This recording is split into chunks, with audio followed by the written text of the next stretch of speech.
link. Oh yeah, sure. I'll start showing it now, and we're live. Hello, I'm talking right now with Satan. After having gotten off a debate stream with Sargon and some friends of his. I wouldn't How you doing, call it a Satan? debate stream, really. It was kind of just you bitching at him and him, Mm, like, calling you names. something like that. I think I could have done better because I probably could have gone harder on him. But he generally, when people approach me in good faith, my knee-jerk reaction is respond with good faith back. I I think that was a mistake on didn't my think part. that it sounded like you were responding in good faith, but hang on, let me Mm, tweet this shit out and then we'll get into the meat and potatoes. sure. In the meantime, how have you been doing, Satan? I'm hanging in there. About to go up to the racetrack this weekend. It's going to be nice. Cool. Yeah. I've noticed that you've taken a step back from the whole Gamergate shenanigans. Yeah, Gamergate is kind of stupid. I'm getting fucking tired of it. I All these agree. fucking Gamergate nerds. And they always Well, show up in your mentions, and when you're trying to troll somebody, they like reply in a thread and try to take over and shit. It's really obnoxious. mm-hmm. It's just it goes on and on and on and on and on. What can I say? I'm interested in it because I still think that there are issues that need to be talked about, and well, I think that People have people. given up on the issues that I care about. Nobody even gives a shit that nothing happened to Zoe Quinn for fucking saying that a bunch of suicidal nerds were trying to attack her.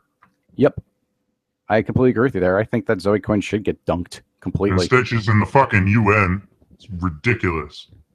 And we have Sargon Avocado over here talking shit about Gamergate nerds and feminists, and nobody even gives a shit about Gamergate anymore. I don't know. It's Um, obnoxious. But anyway, that's not what we're here to talk about. right. We're here to talk about your argument with Sargon of Akkad and what exactly your problem with Sargon is. So what's Okay. your problem with Sargon of Akkad? He likes to spin narratives. He likes to smear people's names. He doesn't try to be accurate in his rhetoric. He basically goes for whatever works as opposed to whatever's the truth. To be honest, he basically just wants to spin everything the way he wants to spin it. Okay, but what's wrong with that?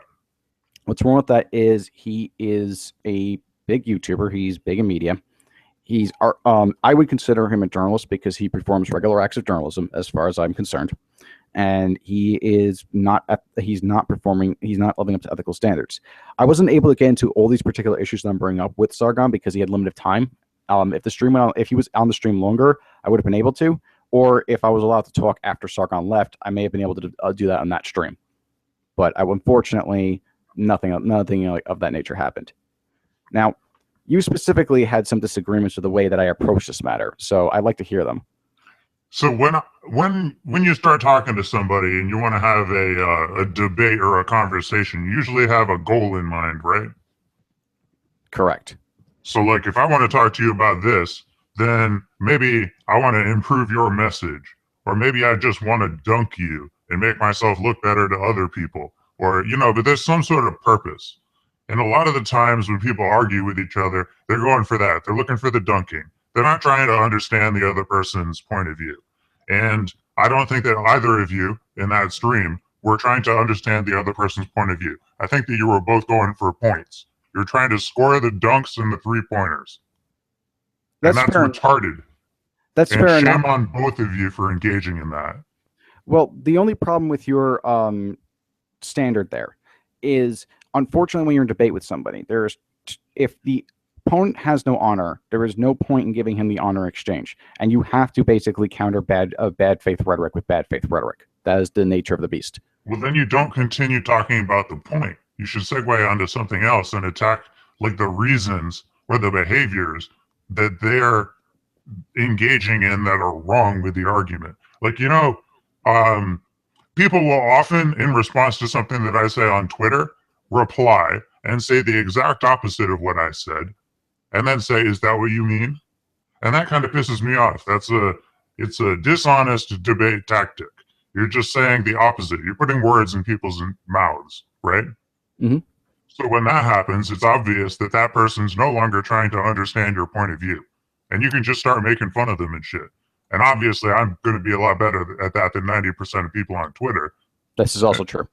And probably a lot better at it than Sargon. Oh, sure. Yeah. But unfortunately, I don't think you have that skill to fall back on. So I don't really know what like where you would go from there. But I certainly wouldn't continue trying to have the argument. Gotcha.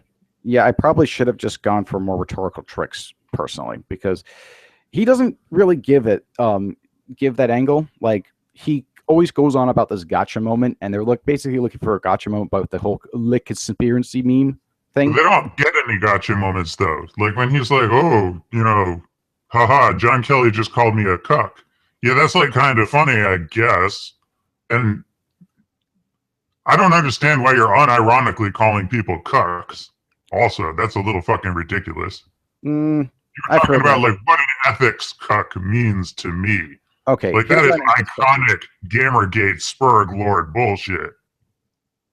All right, for those who don't know what an ethics cuck means, and for those who just it's fucking meaningless. It's something that people on fucking Gamergate HQ made up.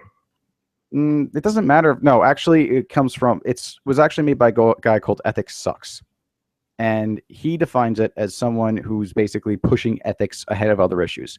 So basically, the word cuck, it's got like an etymology, right? And it means somebody who gets off on seeing his significant other having sex with someone else, or somebody whose significant other like passes off a child with someone else as theirs. That's what cuck means. So how does the word cuck relate to this concept of ethics cuck? The best way I can describe at this moment is essentially someone just basically goes ahead and says, "Hey, we're doing this thing. We're going to go ahead and we're going to reform the industry, and we're going to kick out all these encroaching corporations that are trying to kill it, and all these people that are trying to censor free speech, etc., yada, yada." And someone's like, "No, we just need ethical standards in video games journalism. We need to ignore all these other issues." And then they're like, yeah, that'll be a great, worthy goal. And they'll watch their industry get fucked over as they agree to these terms. So that's all nice and flowery, but when you say ethics cuck, people don't hear that long line of bullshit. They hear cummies and fuckboy and all the other stupid shit that retarded 11-year-olds say on 4chan. Well, if they're just going to dismiss what I have to say simply because I use a term that they don't like, that's on them. No, it's not that you used a term that they don't like. It's that you used a term that is patently unprofessional and has no place in the discussion. I disagree with that. I say that when you're having discourse, you should be allowed to use any word you like. When your 4chan trolls and your Twitter trolls and everybody use those kinds of words, they're just trying to piss people off. They're trying to annoy them.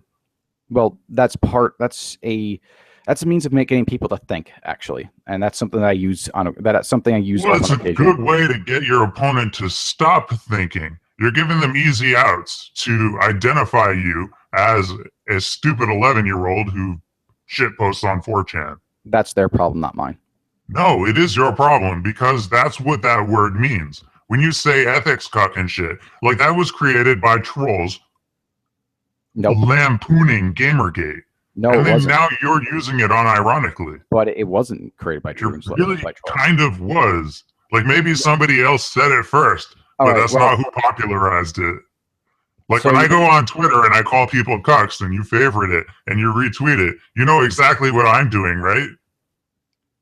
I just find it funny. It's kind of, I know what you're doing there. You're basically making fun of the term. Like you had that cuck of the chicken thing. I thought that was hilarious. It's really funny. Yeah, and it's funny because all of these people with Asperger's or whatever the fuck Gamergate's problem is, keep using it for real. So when I say it, there's like this dichotomy there. You know, I've got like the Nazi hat on the avatar and shit, and I say a whole bunch of crazy funny stuff. So when I say it, it's ironic. The conflict between the image that the words present and the image that my actions and interactions present, that's funny. Mm-hmm. It's not funny when you do it because it's serious. Well, it's not supposed to be funny. It's basically supposed to make the other person cringe and basically make them wake up to the fact that they're doing stupid stuff. Well, and it makes them cringe, but it makes them cringe on your behalf. Like, have you ever watched Bob Saget on TV? Who on TV? Bob Saget. He was the guy from Full House, that 80s sitcom, 90s sitcom. You don't remember Full House? Full House? Yeah. Yes, I remember you're that. young, aren't you? that's maybe before your time. No. I'm familiar. It's just I forgot the name for the moment. Like Bob Saget, Full House, the guy with the kids and stuff like that. I get it. Yeah. So like when you watch a sitcom like that, the feeling that it evokes is like a feeling of being embarrassed on their behalf. Or like when Kramer does something really ridiculous in Seinfeld, you get that feeling of being embarrassed for him. That's the feeling that you cause in other people when you use ethics cuck. Oh, well, It's that's not the feeling that parents you think you're causing, it's something else. Well, I really don't care how they feel. I really don't. If they get offended, tough shit. Well, it's What I like care using the about- wrong tool for the job. Like if you go into a duel with like a thief and you're using an axe and the thief is using a weapon that's superior to an axe, like maybe he's got nunchucks or something and nunchucks are better than axes, you shouldn't be using your axe. You shouldn't be using the ethics cuck. You should find a different tool for the job. Well, you may have noticed in that particular stream, I maybe used the term ethics. Oh, I used that term in regards to Robin Gething. And as far as I'm concerned with that guy, he's a piece of shit. So I'm not going to bother respecting him. Well, we've been over that too, and I still disagree with your appraisal of the situation. Well, you can disagree, but you'd be wrong because you didn't properly assess the situation at all. And I'm pretty sure. Well, here's the thing with that. View of exactly everything that happened. Okay, here's the thing that I got wrong with that particular stream, right? Because, that infamous stream where I basically spurred out and stuff like that. The first thing I got wrong was, not just leaving. Obviously, me and him have a huge personality conflict. And I don't think that was a mistake. I mean, you should be able to talk to anybody, right? Well, if you're going to spurg out, would you rather spurg out or just, leave? Personally, I spurg out. I've had a couple moments. That is true. I think we all have had our moments. Freaked out at Thidrin a couple times. Yes, you did. But in that particular case, all right, fine. Then let's just say let's just ignore that one.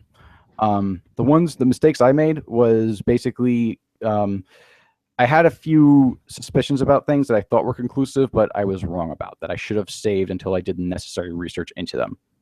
That being said, though, there was remember when you argue with these people like that, they'll try to make you use those points. They'll try to catch you unawares and make you say something that's not fully chewed yet. Mm-hmm. That is a mistake I made. And I fully own up to the fact that I made that mistake. Like, if you're gonna say something like that, just make sure it's conclusive. Otherwise, you actually do lose your credibility like that. And I had to apologize for that one. And people bring it up are just basically trying to raise an issue that's no longer an issue because nobody's really going after those leads. But the one thing that I did get the problem with this, the point that I got right, was that basically Mr. Gething endorsed a deal. Endorsed a narrative, right? He verified this video in which STS was claimed to have been assaulted. He wasn't assaulted in that video at all. That's true. Yes, and he basically doubled down and still defended it, even though it was conclusively proven he wasn't assaulted. That's true. And Gething has a financial interest in Steve Tom Sawyer's interests, and that was the problem with that. That was the argument I should have went with. Instead, it was more of a guilt by association style. I disagree that Gething had a significant financial interest. He did, and I have proof he did because I have the tweets where he's basically said, where Steve Tom Sawyer is saying, "Hey, you donate to this, it's donating to Carbon Based Radio. It's basically a twofer." Yes, I know that they had entwined financial relationships, but at the time that this happened, I do not believe that those relationships were substantial. I think Carbon Based Radio was already done. No, that's not true. Carbon Based Radio was not done at that time at all.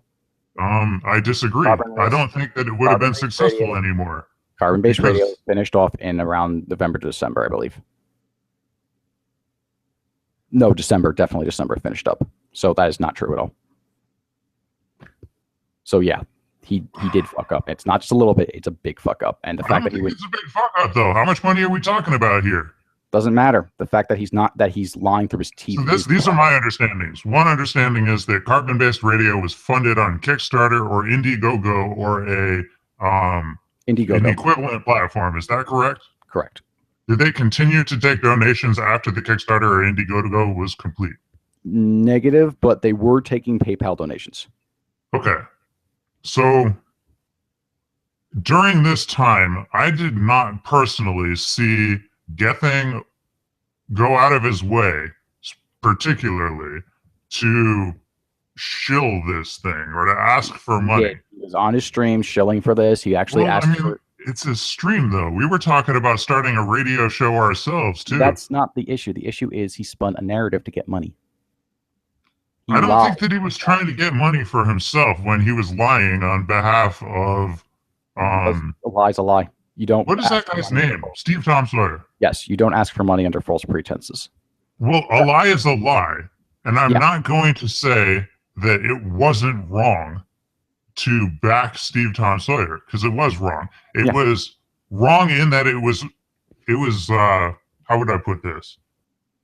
It was improper for him to be foisting his users off on this person, to expose them to this person that I thought was just a con artist, basically. I thought that it was financially irresponsible of him to be directing his viewers to this person. And I think that the appropriate response to that is to tell him that he's being irresponsible, demand that he corrects the behavior, and then you're done, right?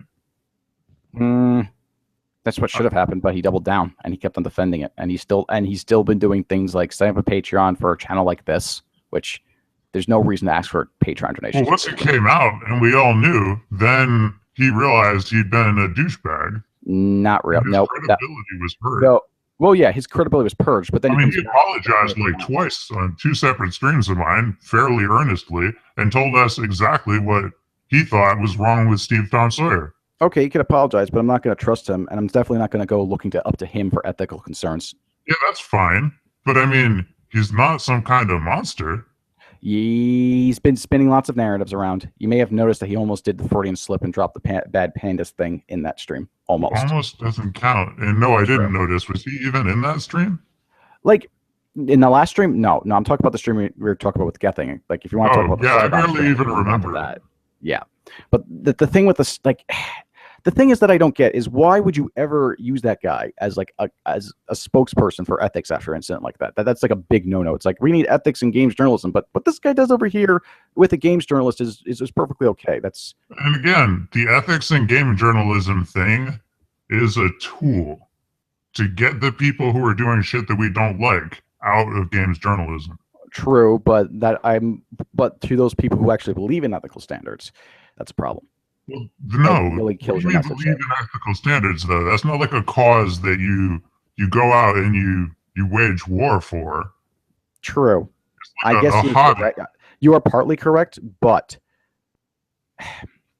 you're partly correct. But the other part of this aspect is you can't, if you're going to use this as a tool, you can't go ahead and say that, oh, well, these actions can be excused, can be brushed aside. If you're going to say, well, this is unethical, but then that can be brushed on the rug. No, it doesn't work like that. Am I having microphone issues? Is it catching popping and stuff? No. At least not. Somebody said, cover your damn mouth, Satan. That's weird. Yeah. Well, that's Rami, actually. I don't know whether she's trolling or not. She does troll from time to time. Well, yeah, if there's any problem with my microphone or I'm doing something wrong, let me know. It's been forever since I've done any of these streams. And I just set all my equipment up in the living room on the floor because it was all packed away and shit. I actually have some people commenting in the chat that I should have gone harder on Sargon. And to be perfectly honest, I probably should, but... Well, you didn't have any material. Give me a specific thing that Sargon did to piss you off that you could nail him on. His anti-consumer practices and the lies he's been spinning in order to push those anti-consumer practices to get around his own responsibility. Give me an example of one lie that he used to do this. Okay, he claims that he didn't get any coverage. He did get coverage. He claims he misspoke, but I have a reason to believe that. Well, he claims he didn't get any coverage in regards to what? Gained coverage for Necromancer. For Crypt of the Necromancer? No, Necromancer. What's his name? No, Sargon. Okay, you're not up to date, are you? I don't really give a shit about Sargon's supposed game development career. I don't think that he ever actually made any games. Well, why is it okay for someone who's selling vaporware to basically continue to sell vaporware is the question. Is he selling it? Where is he selling his game? He had sold it, but he never delivered the game. All right. Well, that's interesting. Is there any information about this? Where can I find out about him selling a video game? There's 2 sources. There's Veril's article on it, which has gotten a lot of heat and controversy because I think the reason why people don't like Verilo is like you criticize me for not caring. No, I don't care about Verilo. I'm looking for an actual first first degree source, like a from the horse's mouth of Sargon selling a video game. There should be some sort of store page or All right, hold on. Kickstarter campaign or something. Let me get the Necromancer campaign. Cool. There you go. Oh shit! How do I? And also no, get there you it is. the. All right, we got Kickstarter.com/project/ a bunch of numbers / Necromancer. I think you can probably find it if you search for Necromancer Other Worlds Kickstarter. Hold on, one thing I want to address. Rami, the problem with your argument is that he delayed the game a year and a half after announced release date, not development cycle. So that argument can be completely discarded. So we got a campaign. It started in when? I don't see when it started. It got £8,000 in Swindon, UK. So it looks like he had more. It was more than just him. This isn't a one-person game. Okay, it appears Monday, Matt, and Sargon are actually in the chat. If they'd like to come on, they're more than welcome to come on. I don't get Yeah, why. we can toss you guys the join link Yeah, if you like want. I'm not gonna like if you guys are listening, I'm not gonna just talk smack about you and not give you the right. Although actually, Mundane Matt, if you're gonna join up, then we want to stay away from the ad hominems and shit. We're trying to understand the other parties' opinions and the reasons that they think the way they do. We're not going for dunks and points here. We'll go for dunks and points if somebody says something really incredibly stupid. Or like starts acting like a total spurg. But I'll like announce it when we do that. But yeah, send them join links. I used to talk with Monday Matt once in a while, like last year. He's kind of cool. Monday Matt is all right. Like I've got a few issues with him, but overall, like a lot of people give Monday Matt a lot of shit, but he's not like how do I put this? The things I have him like there are some disagreements with Monday Matt I have, but overall, like he kind of does the same thing that you do. He gets like an idea about something that somebody said that sounded like kind of offensive, I think, and then he like sticks on it for a little while. He doesn't do it as badly as you do, though. What have you made quite clear, Sargon? I really like to talk to you about this shit because I don't really like a lot of the stuff that you've been doing either. There was a particular argument once that we had in Twitter that kind of annoyed me. I wouldn't mind going over. I'd have to search for the specifics because I forgot what it was about. Right. It really kind of annoys me that the Sargon fans all feel the need to like jump in and get their 2 cents in and tell everybody what they think about it when they're all just saying the same thing and they obviously haven't like thought about it at all. Look at all. They're just repeating some talking point. Yeah, that's the problem I'm seeing with a lot of these arguments. It's like, oh, well, this thing, that thing, and that thing. But like, you do the same thing. Well, where exactly am I failing in that? That's why we were digging into the Sargon thing. So gotcha. If you guys missed that in chat, we were talking about Kelly's issue with Sargon, and basically he said a bunch of stuff, and then I drilled it down to there was some sort of problem with the Kickstarter that Sargon ran like a couple years ago. So now we're looking into the Kickstarter to find out if that particular issue is worth being a little annoyed about. Is this game actually released? Is this out? Because I've made a couple of little games myself, and this looks kind of difficult. Well, that's the issue that we're really having here. It's like the issue, like the problem for me, why this is a concern for me, as I explained in the other stream, is Sargon's doing consumer advocacy stuff, right? He's like telling people that journalists need to be held to ethical standards, and then you have this game that's vaporware that's been released. Like it's yeah, but he's not like selling it right now. True, but he already raked in the money for it, and what do you mean raked in? We're talking £8,000. Well, yes, but it's still an issue. It's kind of like this is the problem I'm having with a lot of crowdfunding things. The standards that we're basically signing on board for is essentially standards that we're signing on board for that I'm seeing is they're not pro-consumer. That's the issue I'm having. And I think that people are just like tap dancing around the issue. Well, like it's okay if we do this, that, and the other thing. Well, I mean, you're seeing people who have firsthand experience working with things like Kickstarter and taking money and spending it potentially wrong, you know? and having a small development team and having difficulty producing a game, obviously, I mean, I'm not saying that they're necessarily the best source of information, but they sound like a pretty good source of information on the Kickstarter and pre-order fiasco to me. Like, this is somebody who has firsthand experience as a developer trying to use these platforms. You mean Sargon himself? Well, yeah. Well, so if Sargon tells me, hey, I made a game, it did actually go long, I ran into a lot of problems, I know what the problems with Kickstarter are, I think maybe you shouldn't back this one. You know, that sounds pretty compelling. Just saying. Well, okay, one thing I want to point out, Old School, why are you so retarded? I mean, like, I'm not even going to be nice about this guy because this guy got on my case because I was arguing on Twitters with Gaming and Pandas, and he's confrontational. That's his thing. Yeah, but it's just so annoying that he's like, oh, that has nothing to do with ethics, John. Get out of here. Sargon of Akkad is not a real person, John. Sargon of Akkad is a personality on the internet that is fake. It's not the way this person acts in real life. No, I wasn't talking about Sargon in that instance. Clarification, I wasn't talking about Sargon in that instance. I was talking about Beard Most Sexual. He was basically just ranting about me, and I have no idea why. Oh, I don't if even he wants know to come on and talk with me, that's fine. Yeah. If he wants to come on and rant to my face, that's fine. But like, but even him though, I bet that's not the way he acts. Like, really, that's not a real person that you're pissed off about. It's a fake person on the internet. I'm not going to dispute that. How are you doing, Sargon? Can you guys hear me? Hey, Sargon, what's up? Hey, we were just talking about some things. Satan wanted to talk. John, right? I've never sold a game, John. Okay, so to say that is just factually inaccurate. Well, you were part of the dev team for Necromancer, right? Yeah, and I still am. So you did get, you know, 8,000 pounds or whatever. Yeah, and the game is still in development. That's kind of bad, right? When was this? The estimated delivery was May 2014. You guys almost done, or what? What's going on? No, very almost done. You can look at my gaming channel where I've got 3 or 4 development streams. So I see. I thought that this thing was like stagnated and you weren't working on it anymore. No, I'm still working on it. The problem, I said in the stream earlier, the problem is that if it was just like before Gamergate, when no one was paying attention, I'd probably been like, it's not the best game I think I could produce, but I'll just release it just to get it done with.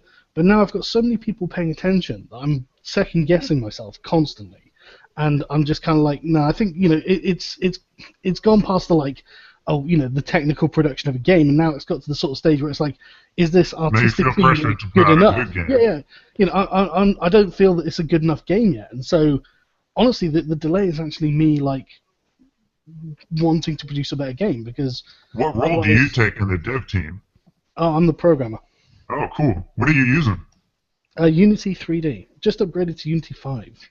Ah, what IDE? Sorry, say again. What IDE are you working in? IDE? Yeah, interactive development environment. You using like code blocks, or you just Vimming it, or what? Oh, just using JavaScript in Unity. Oh, it's JavaScript?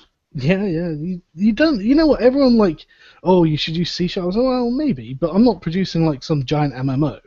So, you know, the technical requirements aren't quite... JavaScript, huh? Wow, I need to look into this shit. I have no idea how you guys are... Like, the last time that I was looking at indie games and making a game and shit, we were using, like, a C front end. Like, it was called Earlicht, I think. Mm-hmm. And we used... what was it? Whatever rendering engine Mozilla Firefox used to use. And shit like that. I mean, we were using raw OpenGL calls. Yeah, but yeah, no, the Unity it's the 3D engine, so it does all that for you. And the initial there's like a free version that you can use, but part of the Kickstarter money went on buying the pro version. You know, so you got things like real-time shadows, occlusion culling, and a bunch of other things that are really, really awesome. Ah, so you actually had to buy dev tools and stuff for real. Oh yeah, of course. And that's the thing. I mean. You know, £8,000, I guess, sounds like a lot, but it's really not. You know, I mean, hardly any of it actually went on like dev tools and stuff. Like, probably like, I don't know, 10-20% went on that. Most of it went on the contracts we had with the artists to produce the models for the game. All right. Assets for the game, you know. But I mean, it's all been bought and paid for. Let's get back on the topic. In budget, so I'm not worried about any of that. John Kelly is trying to convince me of one of the problems that he has with you. So I'll try to like ask him questions and stuff and try not to get go ahead, offended. John. No, go ahead. Cool. All right, Kelly. So we're looking at the Kickstarter, and we got, it was pledged £8,000. It looks like the £8,000 was spent on stuff like dev tools, and it's very late, but Right. Very late. for That's the issue. some understandable reasons. No, I don't agree that they're understandable reasons. This is the problem I have. I'd say that if you're going to have a game, you announce that it's released at a certain date and you charge money for it. That's the key thing here. So you're asking the public for I money haven't for it. You charged any money for it, John. Well, there was the £8,000. So somebody in the chat before, That's in willing the donations. last stream that we were in, said Kickstarter is not a pre-order platform. No. And I actually vehemently disagree that Kickstarter is not a pre-order platform. I believe that when people, not what it says on the tin, but what people believe when they donate their money. I believe that when people donate their money to a Kickstarter for a video game, they expect to get their video game for the amount of money that they put into the Kickstarter. Now, They're making a transaction. I would completely agree with you, but we do have a bit of a mitigating circumstance that the only reason the Kickstarter was successful is because my friends and family paid for it. I gotcha. So basically, I know all of our backers, and The problem- they don't play video games. Well, the thing that's the thing that really bugs me about all this is that when you say it's from all your friends and families, it still beggars the question of why you would. It just doesn't make any. To me, it doesn't make any sense. It kind of made sense based on the reasoning, but it would still be at the end of the day a very poor business move. And Well, hang on a sec. What's the problem with him running a Kickstarter off of donations from friends and family?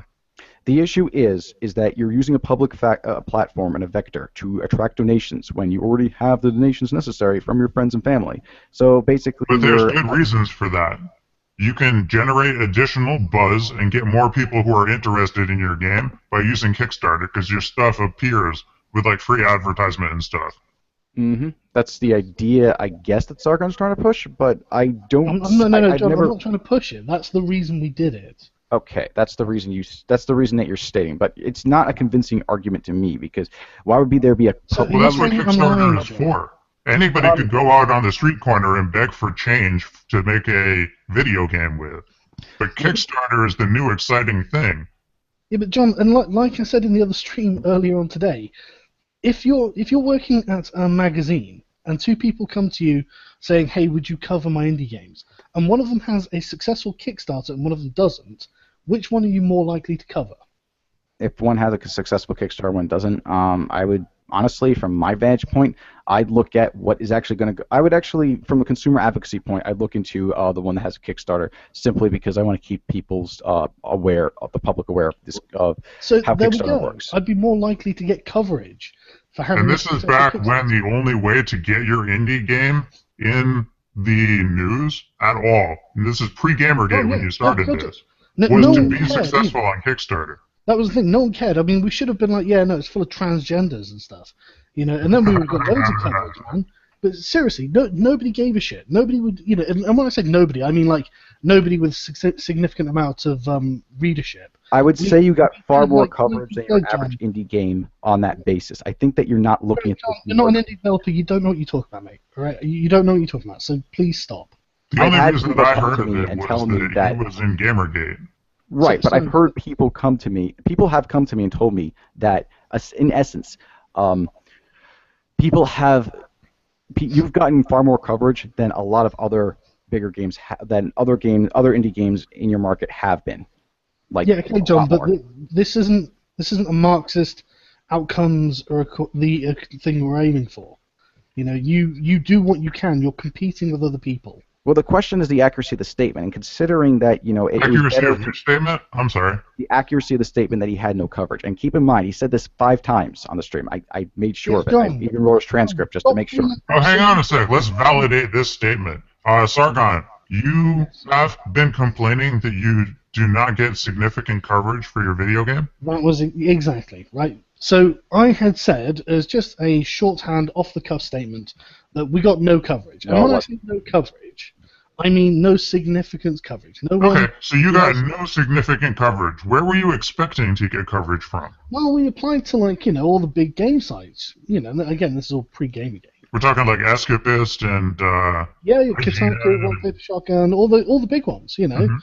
And none of them even replied to any of our emails. None. The only one that did was Good Old Games, and they said maybe when it looks nicer, and we couldn't do that until after the Kickstarter. Now that could be because it was very early in development, Yeah, right? no, but Did you have without this a stuff doubt. to show off? Without a doubt, I'm not saying that the only reason was because they were simply only interested in certain things. That's just me being cynical. I don't know what their reasons were. Their reasons be any number of things. But the point is, the outlets that we got coverage from were tiny outlets who covered tiny indie games that no one else would cover. Okay. So, That sounds legit to me. Your game doesn't seem like it's the bee's knees exactly. It's No, like it's a niche probably not. title that people who are interested in game development might want to check out. Well, it doesn't. Well, the question for me is whether or not the statement was accurate, because again, it goes into the kind of John, narrative pushing that. yeah, but your standards are just autistic, mate. Okay, This is what I was talking about before. This is Now, the in problem. response to John Kelly saying that it is not an accurate statement for you to say that you got no coverage, I would say that it could easily be an accurate statement that you got no coverage. If I was saying, if I was Sargon of Akkad and I'm saying I got no coverage, I could be talking about this from the point of view of me at the end of 2014, back when my game had, indeed, gotten no coverage. Would We you could like be me to read off talking the about transcript? gotten no coverage during a certain period of time, even. Would you Right? like me to read off the I've stressed this. When I say no coverage, I'm being relative. No significant coverage. Okay, then why? Nowhere Okay, but impressive has given us Okay. any kind of review or anything like that. All of the places that had done anything nobody's ever heard of because they're tiny, or they were tiny at the time. okay. Well, I actually did bother to take the time to write a transcript of this because because the response I actually got was like. John, right? Can you link me to the I'll do you a transcript so favor. I I'll can do you read a it? favor, John. John, it's right there. You can just call me a liar, mate. Just call me a liar. I'm Well, fucking I actually sick. did call you a No, liar no, in the John, article. John, just do it. I'm sick of arguing this pathetic point with you. Well, you did lie. No, John, I've already Hang done on, 2 guys. hours. You're I've already done Sargon. 2 hours. You've gone off I'm into back left field. here arguing this anal fucking point. This is my problem that I have with you, Sargon. Rather than debating somebody who's obviously wrong, you kind of freak out a little bit. No, mate, I've Yes, done this I for 2 believe that hours John already. Kelly I is have done wrong, this but you're for 2 freaking out and hours calling already. him names. I have done this for Actually, 2 I have to hours correct already, you there. mate. I know that have you to have, do- but you've done it poorly and with a stream host who didn't know what the fuck he was doing and didn't even I bother disagree with trying the to point, moderate the conversation. It was not effective. Yeah, that's because John Kelly is a brick wall. Now, no, actually, it's because John Kelly makes accusations and then you get offended and call him names. That is No, that's not equally true. childish That's to the not way true. that he's I have making the directly accusations in the refuted first what place. I wouldn't On say there's every accusations being I made. have directly refuted every accusation. And then again, No, I No, directly actually, you refuted. did not And then directly I've just refute got the to point where I'm just accusation frustrated. that you had not indeed gotten coverage. I've done that You 3 times immediately already. called him an Asperger. I have done that already, repeatedly tonight. Well, okay, but I haven't heard it. Why would I listen to you guys in a stream hollering at each other for hours? I've literally just gone over it again, and then it's got to the point where I'm just like, John, just Well, we call got me to liar. a new point, and then you stopped and started freaking out. No, I'm not freaking out. I'm pissed off. Well, Right? okay, you know, Have good for the I goose, not, good for have the I gander. not turned around and said, look, right, when I said we got no coverage, I meant significant coverage from any kind of news outlet that you... Okay, yeah, we're past that. You said no significant coverage. And now John Kelly still disagrees and would like me to read the Yeah, transcript. that's fine. So I'm just we gonna will. make the point. And the transcript goes as follows. Sargon says, I wish we got this kind of coverage from the games. This is one of the reasons I care so much about Gamergate. Because we went to Kotaku and Polygon and all of the other things, and I've got a couple of other friends from a couple of the indie dev groups who've said exactly the same thing. And they've said literally, no one will cover us. And then blah, blah, blah, blah, blah. I would love to have had that in an article in Polygon or something. That makes sense to me. What's the problem that you actually have with this transcript, Kelly? So, Do you have so a particular my section? headphones cut out there. I didn't hear any of that. Sorry. Okay, the problem I have with it is in the bold quotes he specifically says repeatedly, not like offhand, not offhandedly, not oh well this I didn't get any coverage. He So says in the it first one, he multiple said that he wished he got more significant coverage. He says he wants this kind of coverage specifically. So coverage relating to something that was talked about previously in the stream. Then in the second bold group, he says that he has other friends who said nobody will cover them. Then in the third one, he said that he would love to have had an article in Polygon. And in the fourth one, he said, we couldn't get any coverage. Now, for the first one, obviously, he's making a comparison to something else. In the second one, obviously, he's saying that his friends said that no one would cover them. In the third one, he wishes that he had an article on Polygon, and he obviously did not have an article on Polygon. In the fourth one, he says we couldn't get any coverage. And again, this is what we were saying earlier. When you say we couldn't get any coverage, you could be talking about couldn't meaning a time period in the past. You could be meaning the past and all of the past from a certain point in the past. Or you could be talking about the entire past from now. And that's still not an inaccurate statement. And because of the ambiguity No, I would of actually the say it's statement, highly inaccurate, and you trying to spin it that way actually is. no, the statement is ambiguous. Therefore, you shouldn't be immediately applying malice to Sargon Okay, so let me for challenge you on making that. it. Let me challenge you on that. Earlier in this conversation, you said to Sargon that he's being way too dismissive of what I said, and that was equally childish because I am, in fact, wrong. Isn't that basically making an assertion without actually properly applying dialectics? Well, I'm backing up my statement now. Well, okay, yes, but I have a problem with the semantical kind of argumentation that you're trying to deliver. The problem I'm not is like a computer, though. I can't get an entire SD card's worth of information without serializing it. I have to put my thoughts in order and speak them one at a time to you because that's how conversation works. I can't give you the whole picture in one word, you know? There's a chronological order of events here that have to be followed. Okay. The problem is, though, he did say 5 different times on that stream that he got no coverage. Now, for there is some coverage that I'll give him pass for. Now we're talking. So when you say I got no coverage, it's understood at this point that it's a slight exaggeration, and that the word no significant coverage, significant is being omitted here. And that's just the way the English language works. You can do that. It's okay. Right, Sargon? I've conceded. Let John have this point. I don't care about this. Well, this is the only thing that I care about. I care about John is... If it makes me some terrible person... That doesn't make you a terrible person.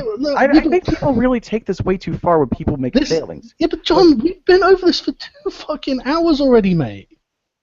2 hours. And you're going on about the same fucking point after Well, you're also going on about the same point. Yeah, but you're going on about him going on, and you're not actually listening anymore. He's already lied about me on the stream, and I have already... Lied? Okay, where did I lie? If I did lie, you lied. John, shut up, right? You lied directly by saying I sold a video game. That was you lying. No. Do you understand? You did sell a video game. No, I have never sold a video game. Hang on.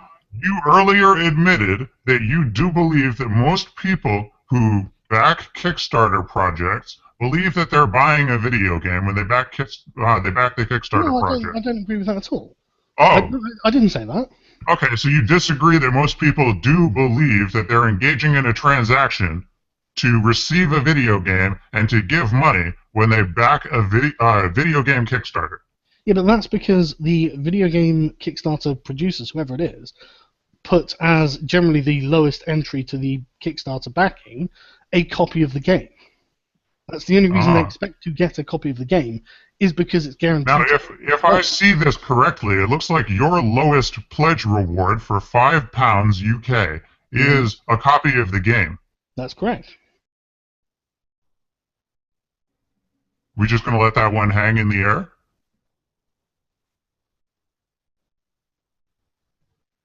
I'm not. I'll actually answer that. I think that is actually selling the game. Also, old school, if you're going to keep on accusing me of crying, maybe you should basically look in a mirror. This is, again, another ad hominem kind of thing. This is trying to piss the guy off, and every time you try to piss him off, he's not going to respond to your argument. You're just going to put him in another mental state where he just wants to attack you. That's not worthwhile. Can you... I don't think that we're actually going to succeed here. Well, I think the issue is that, like, I think the problem to me is if Sargon would just address this, had addressed this in good faith in the first place with Verillo. This one that's tone policing, right? He can address it in as bad faith as he wants. Then I don't get your standards. Then they're really contradictory. You're like, yes, we actually went on stream to talk. I can only barely hear you, Sargon. It's like your audio is way down low. Sorry, I've got these crappy headphones and they keep cutting out like halfway through. So sorry. It's all good. I don't know what I can do, man. To be honest. But yeah, okay. So what was the last thing you heard of what I was saying? Sorry. So the last thing that I heard that you said was that you think that the reason that most people believe that they're engaging in a monetary transaction to give money and receive a game when backing a Kickstarter is because usually the lowest priced Kickstarter rewards are copies of the games. Yeah, I mean, if the lowest reward backing was, say, $1 or £1, and it didn't say you will get a copy of the game, it just said you get a fucking email thanking you, then you won't get a copy of the game, and you're not entitled to one. But your Kickstarter does indeed have as its lowest priced pledge reward a copy of the game. Yeah, but that's not a purchase. That's an awfully semantical argument you're making there. John, I don't think that there is a semantical argument there, actually. You've got no place to talk about semantic arguments, really, have you? Wait, well, no. There's no semantic argument there. That was just an agreement. Well, no, that's true. I mean, literally, it's not a sale. So you have 27 copies of this game that you pre-sold on Kickstarter. No, I can't pre-sell on Kickstarter. No one can pre-sell. Oh, fuck's sake, is my... No, I do hear you. Oh, right, okay. So the reason that most people believe that Kickstarters are monetary transactions are because the lowest price Kickstarter reward is a copy of the game. True? Yes. And you have as your lowest Kickstarter reward a copy of the game. Yes. Yet your backers it's impossible for them to believe that they're purchasing a copy of the game when they back your game. It doesn't matter whether what makes your game different? No, it doesn't matter whether they believe that or not, because it's not them purchasing a copy of the game. Ah, okay, hang on. It doesn't matter if they believe it or not. Therefore, you don't care whether the consumer is informed or not when backing your game on Kickstarter. No, I've never said that. I didn't say that. What I'm saying. Okay, I'm just trying to understand what your point is. But my point is that when John says, I have sold a game... It looks to me like you've sold 27 copies of your £5 pledge. I've never sold a game. Well, I mean, you haven't produced any games to actually sell, so I suppose the transaction is not yet complete. It's not a transaction. That's the thing. I know. So you're telling me that none of your 27 backers for your £5 pledge believed that they were buying a game? It doesn't matter what they believe, because, I mean, you can believe all kinds of crazy nonsense. I find that a little bit odious. That stance doesn't sit well with me. Okay, but this is the law. Kickstarter is a crowdfunding platform. I thought we were talking about, like, ethics and being ethical, though, not what the law is. I think staying within the rules of the law is ethical. That's not ethical, because by that logic... Yeah, John... Okay, that means that nothing Zoe Quinn did was unethical. And nothing the game General Publish did was unethical either, by that logic. Hang on. Right. Let me just explain to you what is happening here, because I can see you guys don't really understand what's going on, right? You are not ever buying anything on Kickstarter. You are donating to a crowdfunding campaign. No, I've had this argument. Sorry, I'm going to cut you off right there because I've had this argument like 1,000 times. I don't care, John. Then you must have been wrong. Okay. Right. Just hold on. Let him get this across. All right, I overstepped my bounds. I have read their terms and conditions. I know what I'm doing here. It's not a purchase. Don't Does you that want- mean that it's don't not a you want- purchase when I buy something off the EA Origin store, like Battlefield 4, because it says that it is not in their terms and conditions? It's not. That's not crowdfunding. Is that right? That's not a You've got a crowdfunding. point there, actually. Well, hang on a sec. Because That's it's not crowdfunding, it's different, Yeah, actually, but they're representing it to me as purchasing a game. I don't care how they're representing it to you. Wait, I what? don't see what's that got to do with me?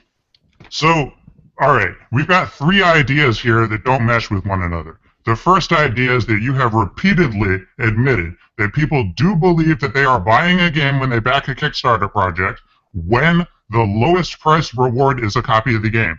You also said that it is not unethical or wrong in any way for you to do this on your Kickstarter because it's not because it says that that's not actually the case in the terms and conditions. And the third point that also conflicts is that you said there's nothing wrong with EA selling me copies of Battlefield 4 on Origins, even though I'm not actually buying a game, I'm just buying a license, because the terms and conditions say that I'm just buying a license. Now, I don't think that any of those three things would really sit well with the majority of the gaming population. Do you? Sargon said that he's fixing his mic at the moment, so he may have not gotten all of that. But from my perspective, I actually It's fully a agree. really convenient time for Sargon to need to fix his microphone. I would say so. I would also say that I'd also agree with Satan here. He's on point. Like, just because you specifically say something's not a purchase doesn't mean that it's any less of an issue. Well, you know, he's not going out of his way to say that it's not a purchase on the Kickstarter page, No, he's not. but it is in the terms and conditions for Kickstarter. Right, it is, but it's still an expenditure of money, and that's a Now, problem. you know, I still don't agree with you here, John Kelly. Okay, I don't think that he has done anything improprietous in his Kickstarter campaign. What I'm doing is just trying to nail down the point to find out what his opinion is. So I'm taking a contrarian stance.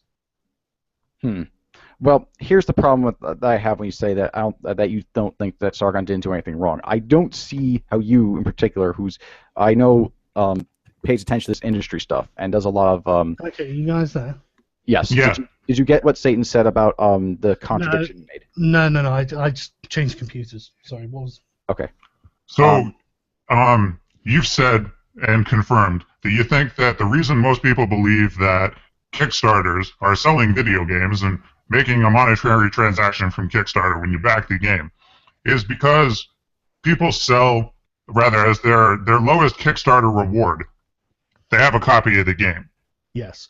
You've also said that this isn't actually selling the game because it says in the Kickstarter terms and conditions that it's not, and that's fine.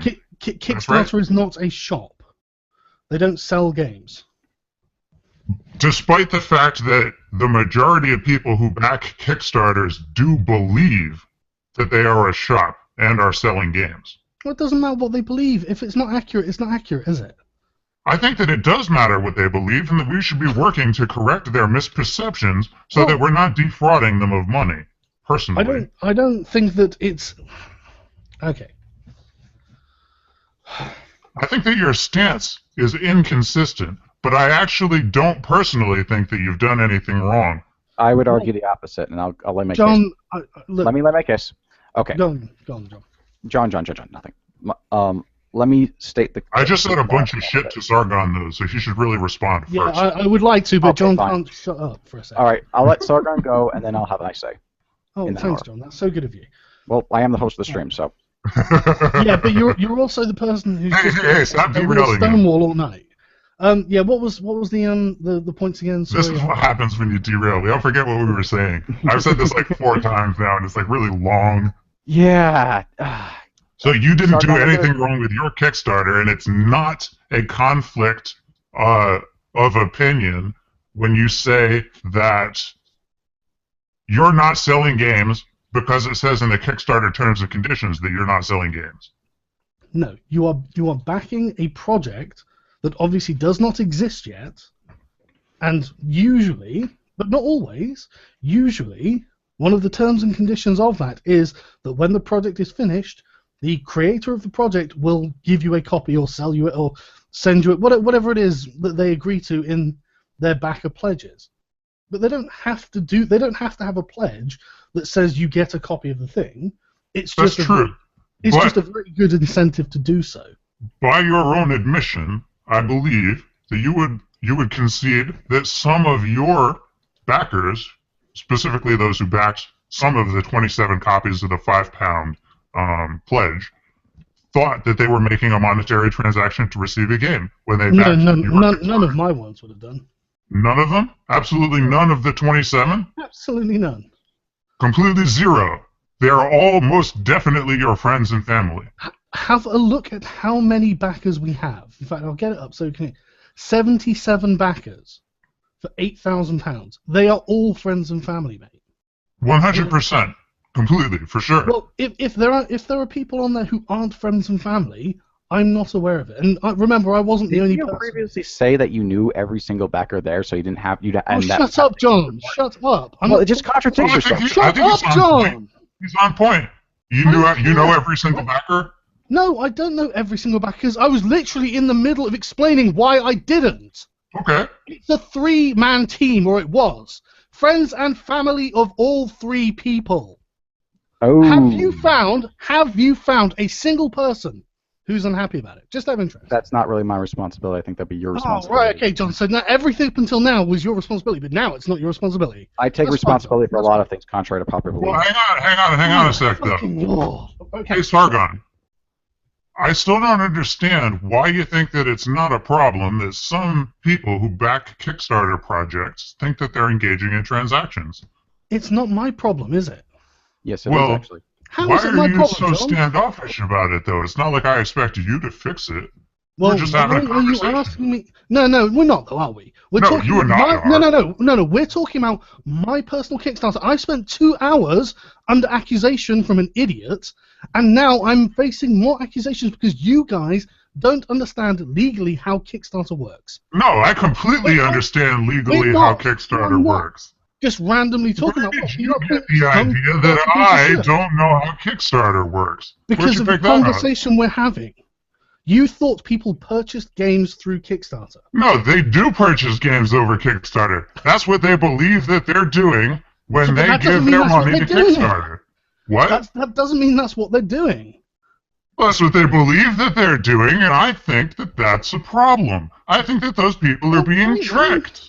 I reckon fucking you should create some sort of You advertising see campaign. absolutely no problem. No problem. Nothing is wrong when people believe that they're buying games off Kickstarters. They're engaging in pre-orders for all intents and purposes to them when they're actually just backing projects that are somewhat likely to fail. There's nothing wrong with this. You don't see that this is any problem. How is that related to my game?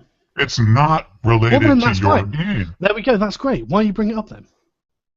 Because that's what we're talking about. Why No, are no, you we're all talking defensive? about my game. We're I'm no here to longer defend talking myself. about... You Well, when did that refuted... happen? Hey, you refuted the point. We can Oh. continue the conversation. Why are you That's great pissed then. at me? Man, I'm pissed because I'm repeatedly answering the same damn questions. Why Yeah, are you so I- emotional, though? Man, because I haven't slept in 24 hours. That's because not my fault. Oh. Why don't you take a nap? Did I say it's your fault? Well, Man, you're look- yelling at me. Yeah, because I'm just frustrated about answering the same kind of fucking questions, right? Actually, Okay, you're If frustrated. Hang on, right? If you want to create some kind of fucking, campaign, hey, did you know when you're backing a Kickstarter, you're not actually buying the game. It's entirely on faith. Do it, man. Fucking go for it. I'll retweet that shit. It's true. People probably don't understand it. But at the end of the day, At the end of That's the the way it day, when works. somebody brings it up, when they're questioning you, you get mad. because it's not relevant to the subject. Oh, is that why you got mad? No, you got mad because you thought it was an accusation against your person. Well, given that you literally introduced it without missing a beat, do you think that's an unfair assumption? Well, I just wanted to see if it would piss you No, off. answer the question. Do you think it's unfair that I should think that? I do think it's unfair. Yeah, because Well, you're talking to the Gaten Satan, who's a big fucking troll, There we And the go. only purpose of me being here in this stream with you is to piss you off and Come to on. find out where your limits and That's where me. your buttons are. Man, you know you're better than a fucking troll. You know you're better I'm than a way fucking better than any troll. This Man, I'm the best. I have been in streams with you where we've had disagreements and you've put forward your argument and I've been like, no, that's a good point. That's a good argument. I retract my point. You know, in my experience, at the end of the day, arguers what's are the worst actually that happens? trolls. Oh, I got trolled. Big fucking deal. I don't know. It's just like, okay, I think Satan's making some good points, but they're mostly what's the word for it? What points do you think he's making? I'm pointing out the reasons that you and John Kelly cannot have a civil conversation between the two of you. We've had a long civil conversation, and John seems to be unable to accept that none of his points are correct. That's also true. Okay, well, this whole stream started because Satan had some criticism for my style of argumentation, and we wanted to discuss that. And Yeah, I in order to go believe over that when John Kelly was arguing with you in the Okay. previous chat, he had turned off his brain and was no longer trying to understand your point of view. Okay. Honestly, I think that I would agree with Satan that my argumentation was not up to snuff, but for different reasons. Honestly, John, I think I should have gone harder on you with that one. No, it doesn't matter about your argumentation, right? Because the point that you were arguing was just incorrect. No matter how you were going to argue it, you were never going to be in the right. Okay, here's the problem with that. Now, you keep on tap dancing around the issue about selling games. You keep on saying, no, it's not a sale, it's a donation. I haven't tapped around any issue. You've tap danced around it a I lot. thought it was a little bit of tap dancing. It was at least Okay, figure go skating. on then. If the troll's on your side as well, go on. Okay, point I'm making is you're basically going around the whole problem across the problem. Whether you want to call it donation, if you want to erroneously call it an investment. No. Let's stick to legal terminology, shall we, John? I'm not making a legal argument. John. Then we know that we're in the right. Then we know what we're saying is correct. The question is, And I- no, the law John. is not the I mean, be-all and end-all of what is objectively, good and right, technically- though. Hey, I'm not debating what's good and right. I thought you just did, though. You brought that up. No, You said the law, and if we stay within the law, then we're good and right. No, then we are objectively correct.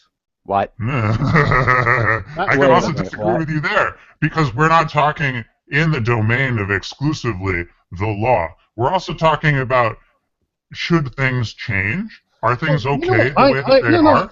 I do agree Yep, with you that. that's a good Because question. A lot of people do think that, this. I mean, a lot of people, for like, especially like big Kickstarters, man, where you're talking about hundreds of millions of pounds and stuff.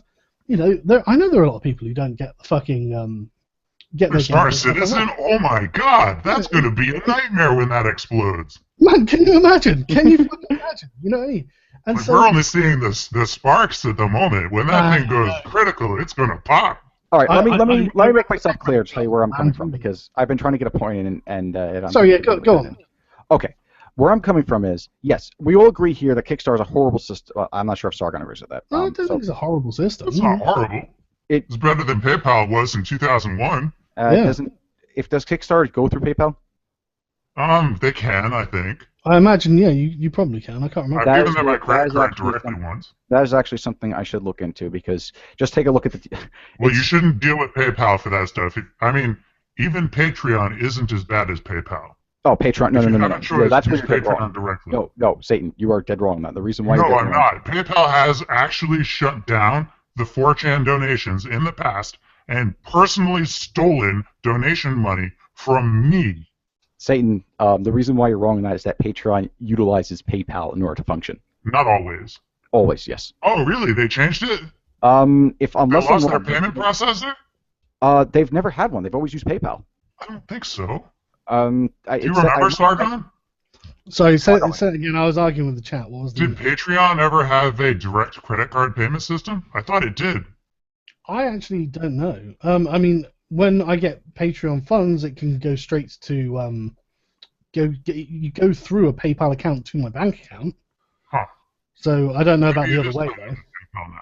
I did hear that when they were arguing with CopyPaste, the owner of 8chan, that they might have been losing some Visa, MasterCard style integration or something. Okay. Kevin's telling me that I'm wrong on this one. You can also use cards, and I'm taking his word on this one because I know he uses Patreon to fund okay, certain cool. people. Yeah, Okay, I so- don't know. All right, so I was wrong about them. They do utilize PayPal, but not exclusively so. So that actually clears up a couple things in my mind. That was an error Yeah, on my avoid part. PayPal. Don't use them unless you have no other choice. I would say, yeah, I would honestly say to avoid most of these crowdfunding platforms, like they really gotta go through some reforms and stuff. But from the angle I'm coming on when I'm critical of Sargon, the reason why is that I don't just blame the platform, I also hold the people who are utilizing this system to what is in my, like, just bear with me. This is from my perspective. Like, from what, as I see it, they're ripping off consumers because people have money and not everyone can just throw around whatever What money people? they can to something. What people? The consumers. Yeah, but who? Name one. I don't have to name the How consumers. about Yeah, me? you do. I'm a consumer. There you Who go. are you talking about? That's the thing. You're talking like a social justice warrior. You're talking about women. You're talking about minorities. You're talking about gays. You're not No. naming any individuals That's the point. who are He affected. got you. That was straight in the net. It's proper collectivist bullshit, John. No, it isn't. Yes, it is. For the general public. John, right, okay. I'm going to bed. Night, guys. Okay, Good have a good night, night. Sargon. Sargon, appreciate you coming on. Have a good night. Yeah, okay. Satan, man. I really love your channel. I know that I'm being a dick, but seriously, I actually do. Yeah. Before, Yeah, you before can have me on any time, or you can come on to mine sometime. I'll leave. No. Actually, I think you have me blocked on Twitter. What? No, I don't. Yeah, I think you do. You don't Well, know what my actual that's Twitter funny. is, though. Oh, right, okay. It's funny. What's your actual Twitter? It's Why do you Savage block Memes. people? I'm cool, Oh, yeah, I free do. ringtone. It's kind of a bad habit of his. No, I don't have you blocked. I'm following you. Oh, really? Hang on. I would have sworn that I was. Oh, maybe that was Oliver What? Campbell. Motherfucker, I'm following you, son of a. You're not Oliver even following Campbell me. definitely has me blocked. Sorry, Oh, why the Oliver, fuck- Oliver why the fuck Campbell's can't funny you- because the funny Wait, thing about what's Oliver up, Sargon? You're not following me, son of a bitch. How dare you? Maybe I blocked you. But no, Anyway. seriously, man. I'm. Anyways, because it's late, but Okay, So, well, I'm John, going man, to take so- up Satan on that point, though. But have a good night, Sargon. yeah, I will, man. But John, seriously, man, you're not in the right here, man. I Well, know. at least you came to my face to say it, so I appreciate that. Okay, man. Well, take it easy, everyone. See ya. Take it easy, Sargon. All right. Why did you say that Sargon actually made the point? Because I don't think he actually had a point. I think he just like. Well, okay. Let's go into this one thinking that he's absolutely correct when he says that all 77 backers were friends and family of the developers. Okay. If that's the case, and the friends and family of the developers were more informed than the average Kickstarter user, for example, they knew that they were giving their money to Sargon and Sargon's friends to make a video game, and they didn't necessarily want to get a video game, then there are no consumers affected. When we're talking about law and stuff, I mean, I know that Sargon was a little bit quick to pull that card, but Yeah. if we talk about like anti-consumer practices and stuff, and we're talking about antitrust law, in order to get pulled up or indicted or whatever on antitrust charges, harm to the consumer has to be proven. So if you have some huge mega corporation that's a monopoly, right, and it's doing nothing but good for the customer, if it's not actually defrauding everybody, if it's not fixing prices, if it's not actually operating less efficiently and stuff than smaller splinter corporations would, then there's no way for the government to bring antitrust charges. They just can't do it. They have to prove during the course of the investigations that the customer suffered. So Okay. if I apply the same standard to your argument, I would have to, in order to be pissed off at Sargon, prove that at least one of Sargon's 77 backers were negatively affected, that they were actually tricked. No, I don't agree with that at all. An anti-consumer practice is an anti-consumer practice, period, even if the people are like, okay, that's perfectly acceptable. And the reason why I call it anti-consumer is because he announced the release of the game to be May 2014. That was Well, hang on. I'd like to take that point. So you said that an anti-consumer practice is an anti-consumer practice, even if it's not defrauding anybody. So No, I didn't say that. I said it's anti-consumer, even if people are okay with taking the lesser deal. Because so hang on a sec. Now, the people in Sargon's Kickstarter, if they truly were 77 friends and family, they were not trying to buy a video game. there is a point you missed there, though. What's the point? Okay. He said friends and family of all three. That includes Giuseppe. Giuseppe left the project, which means his friends and family aren't necessarily well informed. Well, Yep. we can't control that. I don't see that as a compelling argument. Okay. the reason why this is kind of like an off tangent point and is completely irrelevant is because it doesn't matter that people aren't actively protesting. A consumer advocate isn't supposed to just rest on his laurels and just wait for, just try to find somebody who's upset about a particular deal being offered or made and people are getting ripped off, because that doesn't always happen. It's just not something that happens. A consumer advocate's supposed to take a look at a situation, like whether something's a good investment or a bad investment, and see if people are getting a good deal or not. Because in this case, the Necromancer, the people who funded it, they're certainly not getting a good deal. Like that, I don't think that's a debatable point. Well, I would disagree, because if those 77 people were in fact friends and family, then they likely weren't backing it to get something out of it. They were just donating money. Well, no, that's not the case, because the deliberate exchange was, if you pay this much money, you get something in return at such and such. No, that's what it looks like to you. Doesn't matter. It looks like to me. That's how it's presented to the general public, which is exactly why. No, the general public is not impacted because is to basically going ahead and putting out this thing about this. No member of these 77 backers were part of the general public. Here's the problem with this argument. It's the same argument that Polygon used to deflect against objections to their style of journalism. Did they affect people? Not the people who are complaining about Polygon. No. So the people who complain about Polygon were not affected in any way by Polygon's articles. Ding, ding, ding. That's not true. Not directly, but indirectly. No, they were directly affected. How? Polygon was printing lies about people, real people. Okay. Specific. Let me rephrase that. Specific individuals, like were they involved with the Brad Wardell case? Yeah, but like we're friends of these people also. Okay, gotcha. Now, specific people that they mentioned in their articles, so they basically said this person is lied about, whatever. Those people were directly affected. But when it comes to stuff like the Gamers Are Dead articles, or trans issues, or stupid social justice warrior-y opinions, or sloppy journalism, or unethical stuff like that, all those stuff, it doesn't directly affect them. The Gamers Are Dead articles were direct attacks to try to change people's opinions and influence people's opinions negatively. Okay, but how was anyone really affected by that? The people who read Polygon, yes, how themselves started treating us like shit because of the Polygon article. No, I would actually argue that the people who read Polygon were already drunk the Kool-Aid and would already treat you like shit regardless. But so basically, what you're arguing is there was no anti-Gamergate nonsense. There was no Gamers Are Dead bullshit before Polygon and the other. Yes, there were actually. I believe there was. I don't have the sources on that immediately at hand, but there were numerous documented anti-gamer sentiments. Like there was in the Escapist, for instance, in 2005, there was an article published. Not like this. This changed the game. True. This was the biggest assault and affront on that. But there have been others. And that's the same reason that people got upset when these same outlets would publish things like gamers are entitled. Gamers don't have the right to get things like private servers and binaries for the server of Battlefield 4. They don't have the right to complain on day one when Diablo doesn't work. They don't have the right to expect offline single player. They're entitled. They don't have the right to expect that their champions that they bought. My consumer approach, and having that approach is not something that I'd ever want to have. And when that is the dominant opinion, when they spread that enough, it has a negative impact on gamers. That's what I believe. All right, and that's why I get upset about that. Hold on. When 77 people backed Sargon's Kickstarter, and those are all friends and family, and they're not even trying to get a video game out of it necessarily. But here's the thing. Satan, back up. I actually agree with your statement about, the articles about how it negatively affects the industry with public opinion.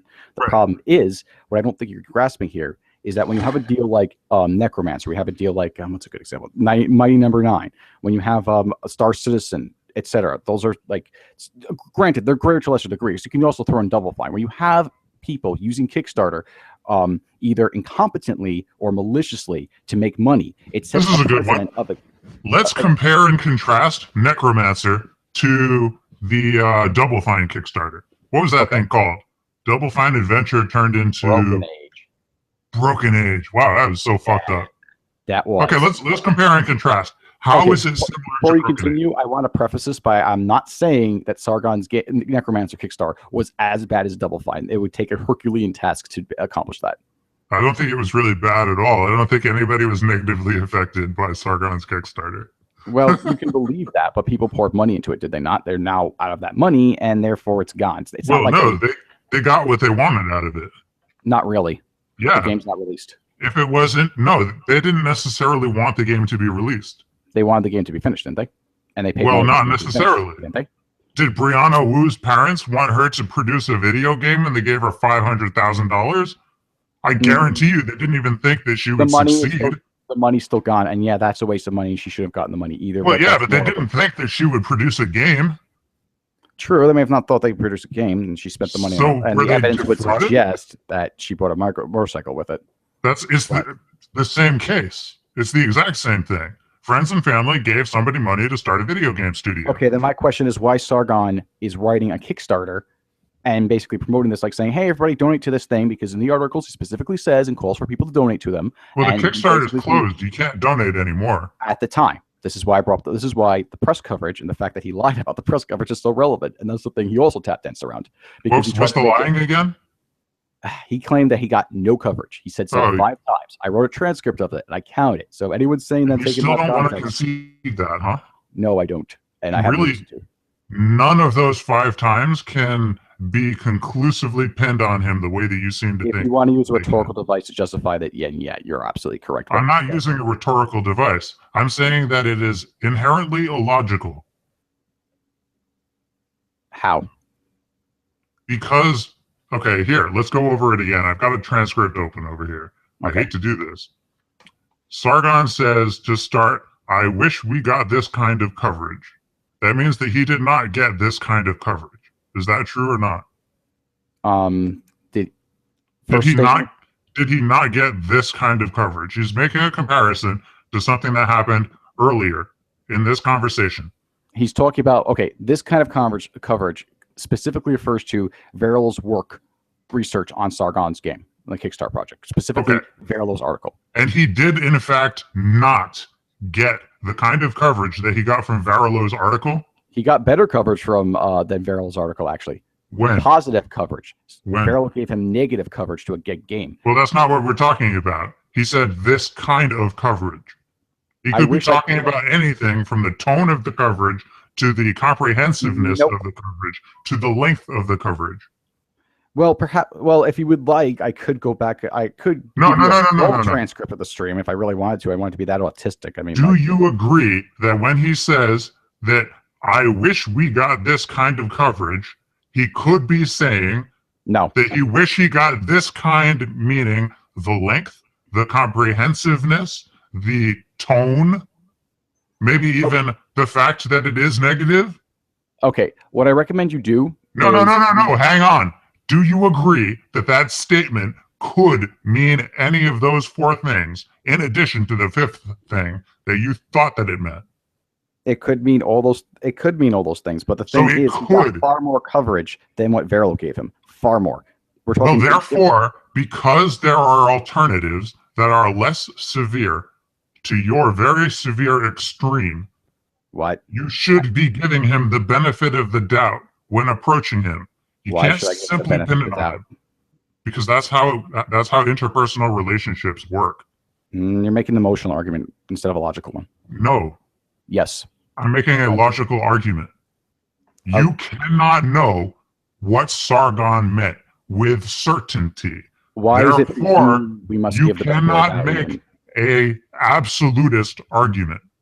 This contradicts something that you said a long ago that made a lot of sense to me, which is basically there's 2 types of people in the world: the people who can take a look at the evidence as evidence and draw a conclusion from the evidence presented based on a preponderance of evidence, and those who can't.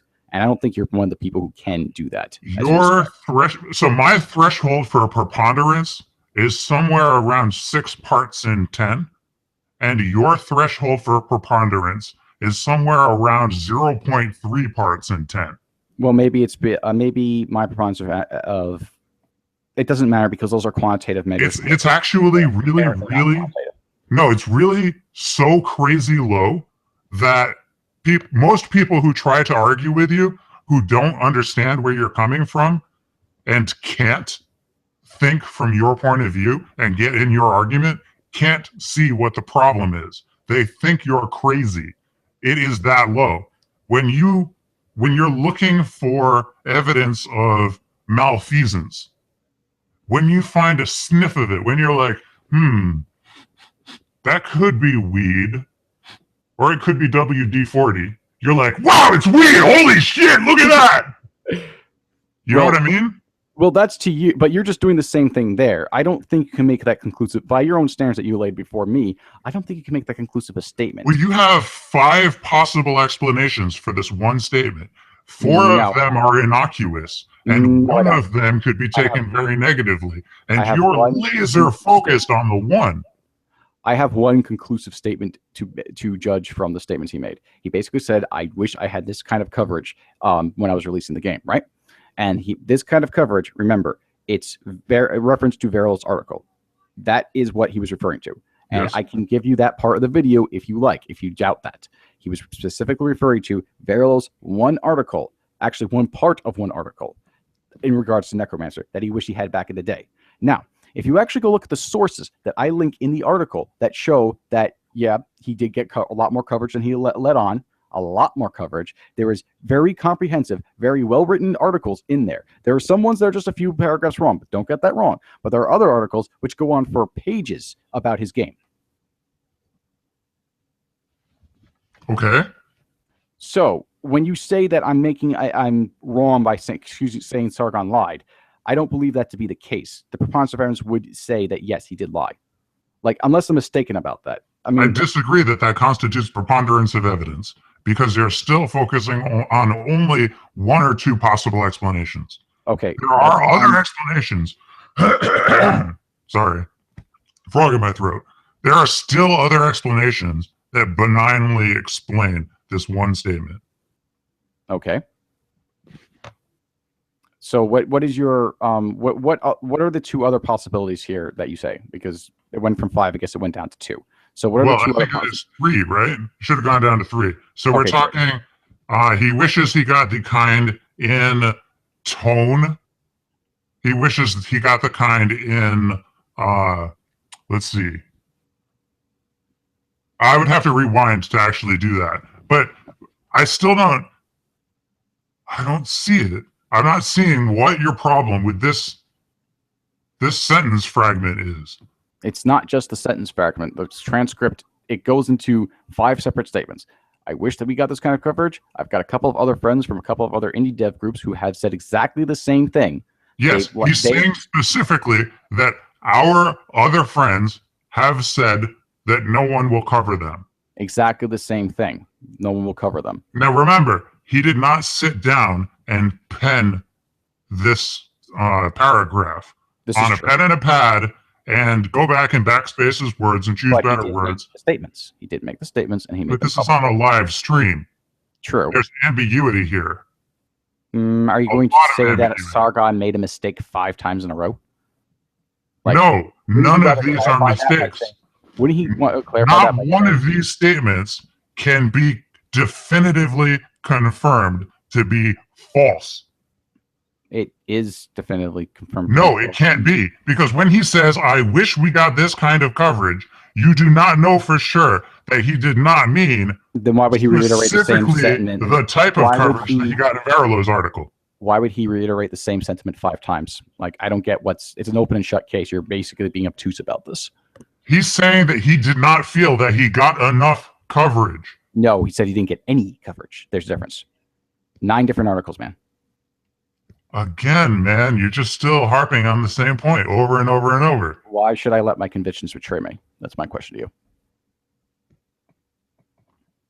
Remember what I said earlier about how you have stopped thinking about what Sargon means and you are only listening to what Sargon said? Okay. I buy that if he didn't say it 5 times. If it was one statement, I would agree that yes. No, even 5 times. So we're on a roll right here, right? And we're talking and we're saying shit. And well, I think that I even lose track of my Satan. I think that you have a problem assessing when someone lies. I think you're basically giving so much good faith that it's impossible for someone to ever lie. No, that's not true. Okay, then give me an example of where okay, then yeah, I can pull one up where Sargon himself. Actually, you know what? I might not be able to do that. But okay. Sargon. But that's the problem I'm having. One has to just basically always trust another person, even if the trust is not granted. Even if the person keeps on spinning narratives like he's been doing with GG Revolt, like he's been doing with me, like he's been doing with Verilo, like he's been doing with other people. And we're supposed to conclude on good faith, no, he's a good boy. He didn't do nothing. And he keeps on tap dancing around the issues about his Kickstarter campaign. And we didn't even get into some of the other stuff I wanted to bring up on stream. In fact, Netscape had the thing with Netscape was just really, really shady, especially since with the guide to ending Gamergate. Like this is a guy who keeps on getting his hand in lots of controversies, and it's over very small stuff. And he doesn't, instead of just addressing them, he keeps on tap dancing around the issue and just being completely dismissive.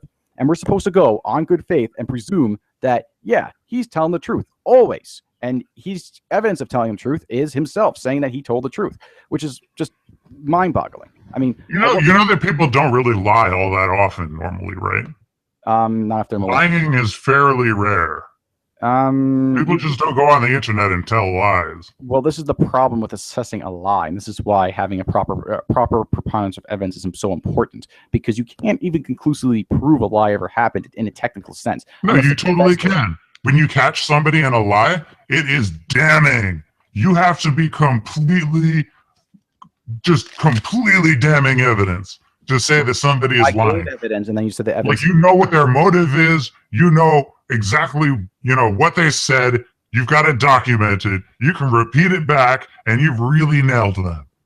Like, there was this one time my girlfriend wanted to go out somewhere, and she wanted to borrow some money from me, and she wound up stealing some money from me. And I caught her doing it. And I caught her lying about it because I knew that she had that money that she'd taken from a particular place in her wallet. And that specific bill, even. So when I was like, how much money you got on you? She says, oh, none. I'm like, no, open your wallet. You got my 50 in there. And boom, it was there. That's a lie. That's catching somebody in a lie. Okay, so tell me this. Why should anyone basically conclude that Sargon, if Sargon specifically says 5 times in the same stream that he did not receive any coverage, and it comes he did not once say that he received no coverage in a term that I would consider definitive enough to pin him on. Okay, then let me read all the quotes, and do not interrupt me this time. I wish we got this kind of coverage. Well, you said that's you specifically said highly ambiguous. Okay, you said that was quote unquote highly ambiguous. I don't find it quite as ambiguous because he did get that kind of coverage and more and better. I disagree that he got specifically the kind of coverage from the Verilo article in other articles. Wait, that beggars the question. Why would he want that kind of coverage? So begs the question is what you're looking for there. Nope, and it does not mean what you think. Oh, I did not say begs the question. I said beggars. I know you said beggars the question, and that also makes no sense. Well, that's because you're ignorant on that issue. Moving on. I've got a couple of other friends from a couple of the indie dev groups who have said exactly the same thing. They've been listening. Sorry, Sargon. I recorded Sargon stumblings verbatim, so that's no one will cover us. Literally, that's he's saying that they said exactly. He says that his friends have said literally, no one will cover. Exact same thing. No one will cover us. That implies that he himself did not get any coverage. Now, when using spoken language, you're communicating salient points. You're not communicating minutiae. Are you familiar with the concept of a salient point? One that's well articulated and sound, correct? Well, not quite. You're looking for the thing that statement is saying. When you're using the spoken language, you're usually not trying to pack as many meanings as you can into one sentence. You're only conveying the salient point per block of conversation. When I say something to you, you accept the premises that I have stated, and then you respond. When I say something to you, I'm trying to convey a point. And when Sargon says, I've got a couple of other friends from a couple of the indie dev groups who've said exactly the same thing, they've been literally, no one will cover us. He's conveying 2 salient points. He says that he's got friends who agree with him. And he's saying his friends have a lot of difficulty getting coverage. Now, it's true that if you take the literal interpretation of exactly what he said, which he said they literally said exactly the same thing. Go on. well, you know, one of his friends, I'm sure at some point has said, quote, no one will cover us. That makes perfect sense. I would absolutely believe that. We have a lot of trouble getting coverage for indie developers. No, you specifically said they said literally exact same thing. No one will cover us. I don't see. Yeah, one of his friends, at least one of his friends, have been like, literally, no one will cover us. I absolutely believe that. Okay, so what you're trying to tell me is that despite the fact what's obvious to anyone listening to this or anyone reading to this, that, you know, you didn't get any No, I coverage. don't think it's obvious at all. In fact, I think that very near everybody in our chat disagrees with you. I don't care. It's an ad populum argument. Well, yes, that was an ad populum argument, but it's the only barometer by which we have to measure this, you know, this concept. Potentially, but the thing is, if he's saying 5 times without clarifying that he got coverage from certain websites 5 times in a row, and he specifically has the time. Did to he think get about coverage from Polygon? Because he's specifically talking about Polygon. You're focusing on one particular statement, and I did focus on that one because I would love to have that in an article on Polygon or something. If he just said on Polygon. Did he get articles in the big outlets? Was he in Kotaku? Was he in Polygon? Was he in Rock Paper Shotgun? Was he on The Escapist? Negative. Not Or was the he big on outlets. little teeny Not tiny places only- like Niche Gamer? Not only talking about the big outlets, though. He was talking in general. But in context, he's talking about Context, coverage, maybe talking that about hits a large number of people, like the Verillo article or Polygon or something. Wait, hold on, back out track. Are you saying Verillo is as big as Polygon or Kotaku? Well, how many views did he get on that? And how much? Not many, considering that people mostly watch the stream and not the article. Well, how much attention did Sargon get from that? I bet he got He way got more 10 attention from the Verillo article than he did from any of the other Not even sources remotely. of coverage. Not even remotely. He got more attention from the stream than that article. Well, This article maybe got a okay. couple So he thousand got a views. lot of coverage from Verillo. He got more coverage doing the stream than he did from Verillo. Okay. Sargon gave himself more coverage than Verillo did, to be perfectly honest. Well, we wouldn't have had material for that stream if Verillo hadn't done an article. True enough. That's a fair point. But you can't credit Verillo's work for getting the coverage. You have to credit Sargon for hosting the stream. And No, I totally can credit Verillo's work for getting the coverage. Maybe No. Sargon thought it was particularly inventive, and he wanted to. Argument to defend a point that you clearly don't have the standing on, because your point is that, oh well, he didn't mean in this way. When No. My point is that it is unreasonable for you to believe that Sargon meant and only meant the one thing that you take issue with. When it sounds to me like, based on this transcript, the preponderance of evidence here is suggesting to me that he's complaining about the difficulty in getting coverage from large gaming news outlets. Well, if that was the point he wanted to make, he could have expressed it in better words. Yeah, he could have, but he was on a stream. He was using spoken English. He was talking to people. He was having a conversation. He wasn't writing a Medium article. He did not have the luxury of using the backspace key and typing the better way to articulate the exact thoughts that he wanted to convey. And he did not have the ability to cram more than 1, 2, or 3 salient points into every sentence. You know what I mean? Wait, I think we can actually come to a conclusion here on this particular point, so we can get on to the next one. I'm not sure if I fully agree with you on this one, but in your opinion, if someone speaks on a stream like this, right, and they say something that may be taken out of context or something like that, or it might be interpretable, or maybe they, or better yet, more to the point, they just didn't have the right words at the time. They just misspoke in some way, right? And they can even do this over and over again, right, on the same stream. Potentially, yeah. So I mean, we're talking about one block of conversation here that's about, less than 2 minutes long. So this is a pretty atomic event.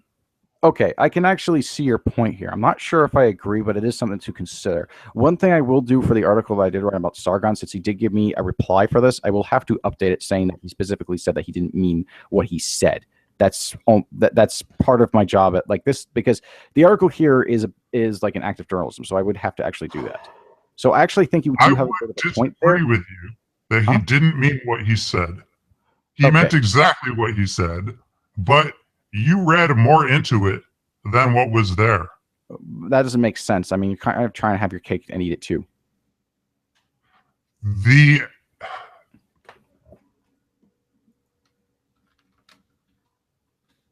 It's not Sargon's fault that you have read into this more than is there. It's a failing of yours, I believe. You have failed to understand the points that he was trying to convey. And I don't mean that in a harsh way. This happens to everybody. But if you think about it from my point of view, I'm sure that you can understand where I'm going with this. The vast majority of people who hear that conversation will not be reading that deeply into it. They won't type it out the transcript, and they won't read the exact teeny tiny specificity that you have gleaned from this conversation. They will hear the salient points that he was trying to convey, which was he wishes he got that kind of coverage. He kind of likes the coverage that he got from the Varelo article. He's probably discussing, or rather, he's probably having fun discussing it. But the problem with that is that the salient point is he got no coverage equivalent to. No, that's not the salient point. Because when you say you got no coverage in colloquial spoken English, it is very likely that you are exaggerating. And it is known and understood. Okay, when you're addressing concerns of a journalistic nature, when like the factual accuracy of things, right? And you make a statement that is inherently factually accurate, even if it is acceptable in colloquial speech, right? Normally, if you're going to be saying that, and then you basically say repeatedly the same error of the absolute statement that we didn't get any coverage, like in different words. He only said that he didn't get any coverage once. Okay. And that could be read in different ways. Because when he said we couldn't get any coverage, he was talking about the past, and he was talking about the time period in which, I quote, most of it is family funded and friend funded. There's very, very little of it from backers we don't know. So he's in the time period here. He's speaking from when he was raising money and in the early stages of the Kickstarter, and definitely before the Kickstarter was closed. And he said, we couldn't get any coverage, man. That doesn't sound like a scathing accusation. He's not setting up his soapbox and standing on the top of the soapbox. I interpret this statement, but my point is the coverage would have been nice. Keep in mind, he prefaced this that he would have liked coverage that Varelo gave him, and he got a lot more coverage than that. Okay. Again, you get a different type of coverage from Varelo. Why would he desire Varelo's coverage, which was like, he was regarded as shoddy, he regarded as narrative pushing, yada yada. He regulated Varelo's article to just being terrible and all that. That depends. Like I said before, Varelo is hitting a completely different audience than most of the other outlets that he would have gotten coverage from. And we've already determined he wasn't able to get coverage from the big outlets. Maybe this is actually more buzz. Saying that you'd want Varelo's coverage for your game, like I don't see how that is desirable. Well, he specifically said that he wished that he had the kind of coverage that he got from Varelo earlier in development. Well, are you saying then there's no such thing as bad press? No, I'm saying it might be an interesting conversation to ask Sargon why exactly he thought that it would have been nice to get more coverage like he got from Varelo. That sounds like an interesting conversation, right? I mean, that interests you, right? It's got your brain rolling. There's no reason to freak out and start calling him an ethics cuck. You can have a very interesting stream about it. You went back to the whole ethics cuck thing. I didn't even call Sargon ethics cuck. Oh, you totally... Oh, well, you might have been saying that about the other guy, Gething. Yes, I did call him one. I did not call Sargon one on the stream, at least not to the best of my recollection. If I did, I made a mistake. I recalled incorrectly, but Gething I did, Sargon no. Yeah, maybe I could, maybe in that particular context, I could have avoided the term ethics cuck. But at the same time, though, the overarching idea that I'm trying to get at here is that there's a lot of places doing a lot of bad shit, and there's a lot of bad shit that's happened in the past, and the games magazines, the online outlets, they're still not behaving with anything approaching ethics. Nope. Like, even though I talk a lot of shit about Star Citizen, I'm a real big Elite Dangerous fan, so you guys have to put that in context, because I really like that game and it colors my opinions, and I like to be upfront about that. But when we go into this into this Star Citizen thing, and we look at what the Escapists did when they ran this article, they inserted a new writer that they took straight out of Gamergate for political reasons. They put him into this writing position with no prior experience, no prior history. This person's not a journalist and doesn't know the first thing about journalism, as far as I know. And then this person writes this horribly scathing article about a company that could completely destroy their business. And they do it on a very strong platform, The Escapist. Then, I mean, yeah, Star Citizen really has some serious complaints there. That's an interesting fight to have. That's an interesting point, but all that matters in that case is the evidence. Does the evidence show they were corrupt, or does the evidence show they weren't corrupt? That's what matters to me. And well, more information is still coming out. And I mean, that's cool stuff to talk about. That's a cool hill to die on. You know what I mean? If you're saying that, okay, here's the problem I'm beginning to have when it comes to, like, you know, journalists reporting on things, and stuff like that, right? Like, you can't possibly have a holistic worldview. It's impossible. You can't know everything. You can. All right, that's a very interesting perspective. How can anyone know everything? You can't know everything. Okay, but then what point did you just... Never mind. Continue okay. That thought. Okay. The point is, like, you can't know everything. The question is, how much due diligence did you perform your due diligence to get as much of the story as possible, to get all the pertinent facts and information to the best of your ability? And after you release the article, like, if the answer to that question is yes, and you release the article with all the information available, and you say that, right?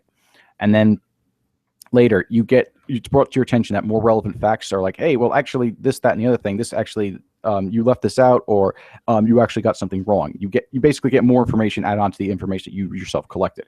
Your responsibility as a journalist is to update the story with that information. If you don't do that, then you're unethical. But if before that you actually brought everything together and brought all the facts to light, I don't think that is correct. Interesting. When does a journalist fail in this regard then? There's many crossroads at which you can fail in this regard. For example, one of the alleged crossroads that supposedly... Cut out there, Satan. Your mic cut out. Like, it can't hear you. You got to start. Sorry about that. It was the power from my mixer. Huh. That happened twice before. I think you just didn't notice, though. Anyway, gotcha. One of the alleged crossroads that Lizzie F620 fucked up in here was she supposedly did not wait long enough after the Star Citizen developers responded to some of her emails. And then later, she claimed that her emails were in the spam folder. So this person who doesn't even know how to use a spam folder is the one in charge of vetting responses to articles, to upcoming articles that could destroy multi-million-dollar businesses. Now that right there is a pretty strong allegation of, what would you call that? Incompetence, I think I would call that. And Liz F620 admitted that this response email, which should have been included in the original article and wasn't, was in the spam folder. That's an error on Lizzie. That would be an error on Lizzie F's part. I agree. But we have here a situation with clear ties to popular game journalism in The Escapist, clear ties to Gamergate, with clear evidence of malfeasance, and it has high severity and impact on a multi-million-dollar business. This is interesting to people and something that people would like to tune into a stream to hear people talk about, because there's points to discuss and arguments to be had that actually affect the industry. But when we're talking about some shit that Sargon did, over £8,000 on a Kickstarter, 2 years ago that could or could not be interpreted in a particular way depending on how you read it. You know, nobody really gives a shit about that. And it's not worth getting all heated about when there's stuff that is worth getting heated about happening in the other room down the hall. You know what I mean? Potentially. At the same time, I do like catching people and tearing down their poor arguments. I think that Sargon's defense of his Kickstarter was really bad. Would it make you less trusting of him, given the way he's reacted to all these this stuff? I wouldn't say that it would make me less trusting. I think that he reacts very similarly to the Mind of Micah guy from Tech Raptor. I think that a certain type of person like that with certain behaviors and stuff tend to react very negatively when questioned. They don't like the feeling of being accused. And I think that when Sargon is accused, he may tend to go into his fight or flight mode. I think he gets a little bit of the adrenaline, but that's the biggest criticism that I can level at him, you know? I think that you're basically putting way too much onus on me and not enough onus on him, considering his capacity as a YouTuber and the fact that he does regularly do acts of journalism, and the fact that he has a large following and lots of clout. And basically, you're going to me. That's because your scale for preponderance of evidence is miscalibrated. So you think that what I'm doing here is the worst of the two, even though what he's doing is basically spinning narratives instead of, like, actually addressing the issues in a logical, reasonable manner. I don't care what you're doing, and I don't care about the impacts of any of these conversations, and I don't care what you and Sargon think about each other. Okay. But you are incorrect to be attacking Sargon about this particular thing. That's as far as my involvement goes. I think that you're barking up the wrong tree. I think that you have chosen the wrong hill to die on. You know what I mean? So you're saying that I should just admit I'm wrong here because you think that my preponderance of evidence is... Well, the thing is, though, like, when you have someone who says something 5 times, they got no coverage in 5 different ways, right? You keep on tap dancing around, and come up with justifications, defenses for it. But the fact of the matter is that these were false statements he repeatedly made on a stream. And you keep on saying... They weren't false statements, though, because every single one of them could be read differently than the way that you took it. Point of light, the sky is red could be seen as a true statement. No. Yes, From my point of view, in a certain shade of light, when the sky is red, then Sargon is in the wrong. And during the hours of midnight and 11:59 p.m. on normal days, when there's not an eclipse, Sargon's not in the wrong. Okay, so either you're saying... Okay, but here's the thing. Whenever I say, well, you're saying Sargon misspoke as opposed to lie, which could be a reasonable conclusion. Perhaps maybe I was too hasty in saying that based on your logic before. But what I can't believe is that what you're saying is that basically, these are factual statements. No, they're not. They're absolutely not factual statements. No, from a certain point of view, they can be read as factual statements. From a certain point of view, any unfactual statement can be from read. The point of view that he was in when he made the statements, they were true. But the thing is, you keep on trying to say that me concluding that he like if you're trying to say that I jumped the gun saying that he lied, I might actually agree with that point. But then you keep on. But the reason why I can't do that is because when I say, he misspoke, you say, well, no, because subjectively speaking, he told the truth. No, he said what he was trying to say. What he was trying to say isn't what you heard. No, but it is what I heard.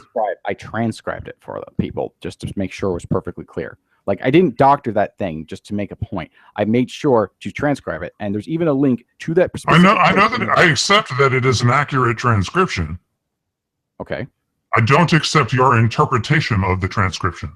Well, then I'm to take words and to infer what they mean I'm supposed to go above and beyond what is normally expected from statements. And no.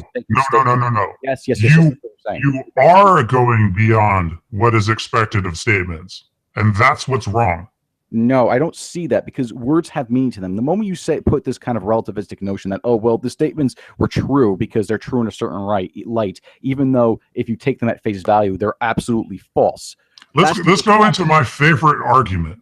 Okay. My favorite argument of all time was made by Bill Clinton when he was being questioned about whether or not he lied when he said that he had not had inappropriate relationships with Monica Lewinsky. I believe the question was exactly, let's see, is your relationship with Miss Lewinsky inappropriate?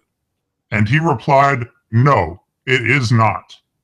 And then it came out that he jizzed on her dress. And then there was the question of whether or not he was lying under oath. And in response to the question of whether or not Bill Clinton was lying under oath, he said, well, that depends on what the meaning of the word is. Does is mean is now and has always been? Does is mean was at one point in the past? Or does is mean is now and never was in the past? And he meant that at the time of the question being asked, he did not have an inappropriate relationship with Miss Lewinsky any longer. And this was a semantically correct argument, and it got him out of his charges. What's that called when you lie under oath? Perjury. P something. Perjury. Perjury, that's it. It got him out of his perjury charges because it was a technically correct argument, and it was reasonable to believe that he did indeed think that when he responded to the question. It was very sleazy and weaselly, but it was a very good argument. Well, that's the problem now, isn't it? When you have people tap dancing around issues and deciding that, oh, well, I didn't mean it this way, I meant it that way. Words lose their meaning. No, that's not what Sargon was doing. I don't think Sargon was intentionally using the is argument. I think that Sargon was just making a benign argument. And I think that you stumbled in and started making the is argument. What? What do you mean the is argument? When you say that Sargon meant when he said, I wish that we had this kind of coverage, was I didn't get any coverage. That's reading it in a twisted way that you have to think about it from a certain angle for it to make sense that way. It's the is argument. By that logic, what you just if you're going to make an appeal to relativism like that, by that logic, to put a Sargon in an innocent light as you are doing, you have to do it in a twisted way too, as well. That's correct. Unfortunately, in order to disassemble a twisted argument, then you have to delve in. Wait, hold on. This is an interesting thing because that means that statements are neither true nor false. Now, that depends on the context in which they're spoken. Well, remember, in a spoken conversation between two people, language is ambiguous. And if you've ever worked a help desk and had to teach people how to fix their computer over the telephone with no visual aid, not being able to see what they're doing, then you know very well just how ambiguous spoken language is and how quickly that shit can clear up when you finally get them to open a ticket or write an email. Yes, but the problem with what you're saying, spoken language is very ambiguous. The problem is if spoken language is always ambiguous, and any spoken statement ever is neither true nor false, and it means meaningless. That's not true. Well, there's a continuum here. Okay, there is a level interpretation of true or falsehood of statements any more or less valid than mine. That's the thing that I'm getting here. Like if my stance, and the reason why I called him a liar in the article, the reason why I said that was because these were objectively false statements. Like they're false on their face. And he said they're only false from a certain point of view, and they are not false from others. They're ambiguous. But there's a question there, but there is not an accusation. Now, this is the problem I'm having with this interpretation of language here. Basically, your interpretation of language is one more relativistic, reminds more... Not language. Spoken language. We're talking about a stream, not the written word. But that's a very interesting perspective there because it basically allows a lot more exceptions to people what they say. It's about understanding the context in which the statement was spoken. I think you're trying to. I think you're Even too eager even to in defend law, Sargon. this is I- done. I Even think- when interpreting the law, a lawyer and a judge must go through case law and consider previous rulings and the original intent of the author of the law when deciding how to apply the law. And this has to be done in the context of written and spoken communication as well. And in the context that I Sargon think was you're in, giving way too much exception to Sargon's multiple spoken statements in the stream. Like I'm not. I'm because- not. No, but the problem I'm having with this is that you specifically said you were trying to make the case that from your vantage point, Sargon misspoke. And I was like, okay, well, I can see your perspective on that, and perhaps I was wrong. But then you go ahead and say that Sargon didn't misspeak, but was saying everything. This just doesn't make any sense. You can't have your cake and eat it too. Either Sargon misspoke or he lied. Pick one. No, you can't just pick one in this context Okay, because okay, it's so- not clear. Okay. Ignoring the fairness of evaluation stuff like that. Statements can be judged based on true or falsehood, like through basic dialectics, right? Like if I say, for instance, the sky is blue, then the sky is blue. If I say the sky is red, then the sky is not red, so that's a false statement. I mean, it's truth and falsehood that we're dealing with. Wouldn't you agree with that? No. Why not? I would say that truth and falsehood in the context of this conversation is not a binary. It's not a binary scale. There's not a clear point at which it cuts over from being true to being false. Okay, then I still don't get why you're saying that when it comes to the accuracy of his statements, that you can stand by his statements and defend them as being accurate, even though they're clearly not accurate. We didn't get Because there is, so like let's say that Sargon's statements fall at the 50% mark. They're halfway between accurate and inaccurate. They're Either essentially accurate or inaccurate. meaningless They're not statements. if there's inaccuracies in the statements, they're inaccurate. See, That's this is where your scale is miscalibrated.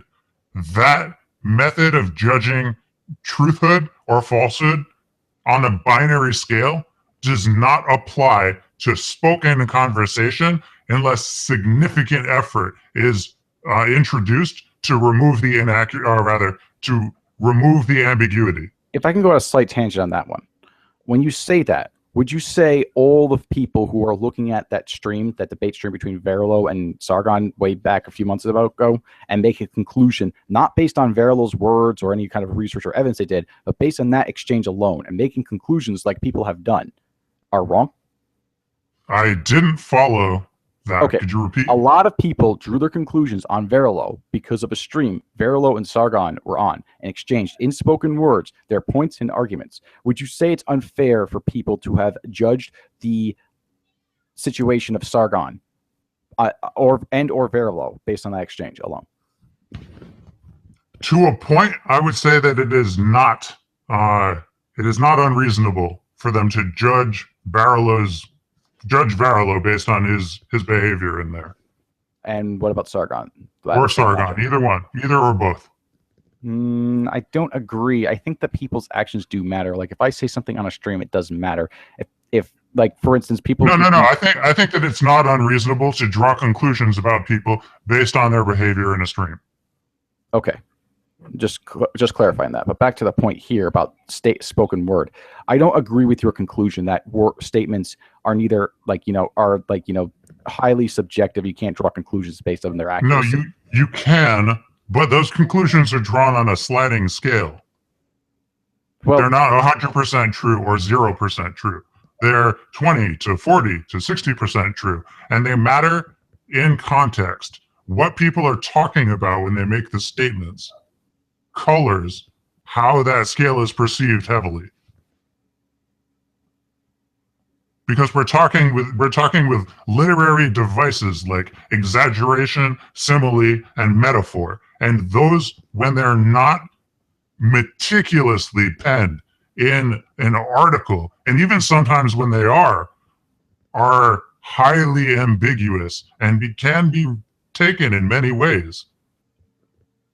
So it should maybe piss some people off and not others. But when you're trying to evaluate the situation from an objective standpoint, you have to take the context into account. And you have to say, well, I think that it's pretty likely that Sargon was making some exaggerations and maybe he got a little bit more coverage than he deserved for this particular title. And maybe he's blowing some smoke up our asses. And then it could be anything between that and, Sargon's got some valid complaints. I bet he really does know some people who have had a lot of trouble getting coverage. Why aren't the major outlets giving indie games coverage if they're not made by their friends? Okay. You know, anything between those so 2 points would be acceptable. Okay, so you're going to say that there was truth in the statements, but there was also colored truth in that statement, right? When Absolutely. Yes. Okay, well then. Absolutely, there was colored truth. Okay, then in that case, I would say that colored truth would be a form of lying. It's not a big lie, but it is a small lie. I disagree vehemently. Okay, explain. I need to hear this one out. It's not a lie. A lie means like way off on the right-hand side of the scale. It's totally out there. You've completely proven beyond a shadow of a doubt that this guy is lying. He knew it was wrong when he said his lies, and he did it to deceive you for some purpose. It's very strong. It's like saying, I don't have an appropriate comparison to make here. Well, the issue I'm having here is that I think there's a lack of a vigilance when it comes to discerning the truth. It's like the difference between a bird and a parrot. It's like you're saying, wow, look at that. It's a cockatoo. But it's not a cockatoo, it's just an African gray. And you just call all parrots cockatoos. You know what I mean? And you know, maybe when somebody is exaggerating because they think that their point is really important, like indie games that aren't made by people's friends can't get on Polygon. Like, you can exaggerate a little bit there. It's okay. That's a really big problem. Well, right? that actually it would be a problem nonetheless, because when you say you haven't get any coverage, and then it turns out you did, but you were just using No, but he didn't get coverage from the big outlets. He got coverage from small outlets. And he sent all these interview requests to the big outlets, and nobody even bothered to reply. But not. I don't think his statements are wrong in that context. Well, that's the problem I'm seeing. I'm seeing that there is wrong statements being said there. It's like saying like it may not be a big lie, but it would be a small lie, and the small lies add up. Exaggeration, and it's exaggerated for literary purposes. I don't think an exaggeration in this context can be considered literary purposes. It's a spoken word. It's like he's going on stream and he's talking about like how, oh, we didn't get any coverage, and if you exaggerate the truth, it can be like a rhetorical tact. I admit that, but in this case, it doesn't come across as that. It comes across as it helps him to say, oh, well, I didn't get any coverage, as opposed to I only got some coverage for my game. And if he had said that he only got some coverage for his game, it would have been better. That's the thing I have an issue with. It's like it helps, this exaggeration helps his defense, and that may leave a colored perception of reality onto the viewers when he knows better. That's ableist, man. What if he just doesn't have the ability to convey that information verbally? That's ableist. You are a dirty, ableist, transmisogynist, ethics cuck. I am a horrible shitlord. What can I say? Shitlord. No, but I think that your expectations are insane. I think that they are completely in the realm of batshit bonkers. And a problem that I have with that, and a problem that I think that people in Gamergate, if you can still call them people, I don't know what I would call them anymore. Jews, maybe, I don't know, something like that. Well, fuck Gamergate. It can fucking suck me off. You people have destroyed everything that I've worked for like the last year. Fucking cunts. Anyway, where was I going with that? I was going to talk about something. What had you done? I think you did something wrong. Sargon debate, where my arguments were wrong. It's kind of over here. Kind of went on this one point for a long time about the aspect of the lying aspect. Like, you think that I'm jumping the gun here. I'm saying that I'm not jumping the gun here. So it's Yeah, kind of you're just crazy, I guess. I mean, oh, that's right. Ethical standards. Like you're saying that my ethical standards are too high, and my expectation of other people is way too high. Correct? No, your expectations in terms of ethical standards aren't necessarily miscalibrated. You're demanding that that ideas be presented to you in a certain way so that you can digest them with zero ambiguity. You know what I mean? You're arguing that this statement that is ambiguous should have been unambiguous. Do you see? Actually, I would agree with that, and that's why I say that That's not possible. He can't. Yes, He can't do it. Okay, I get what He you. Okay, can't go on a stream and talk for 2 hours and make unambiguous statements for 2 hours. Wait a minute. Okay, first off, I don't think it requires you 2 hours to do it. You can just simply say we only got some coverage. We didn't get as much coverage. No, he had a 2 hour long stream. 2 hours long, right? What? Or however long it is. How many? We can even go into the hours and hours and hours he's put in total. Okay. Right? So if somebody talks to other people for that long, there will be ambiguity. It's impossible to avoid because that's how spoken language works.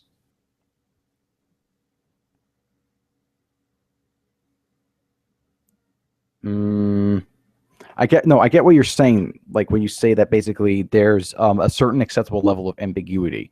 It's just I don't see in this particular context of that acceptable level of ambiguity being there.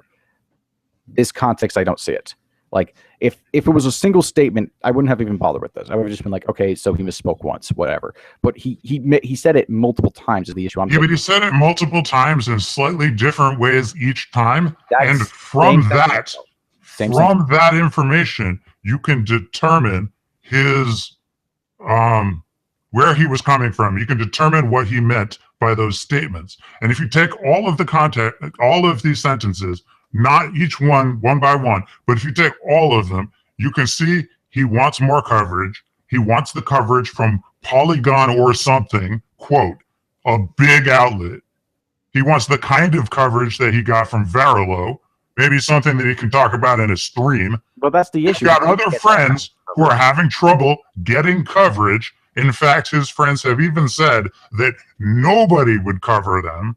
And he said that when he was doing his Kickstarter, he couldn't get coverage.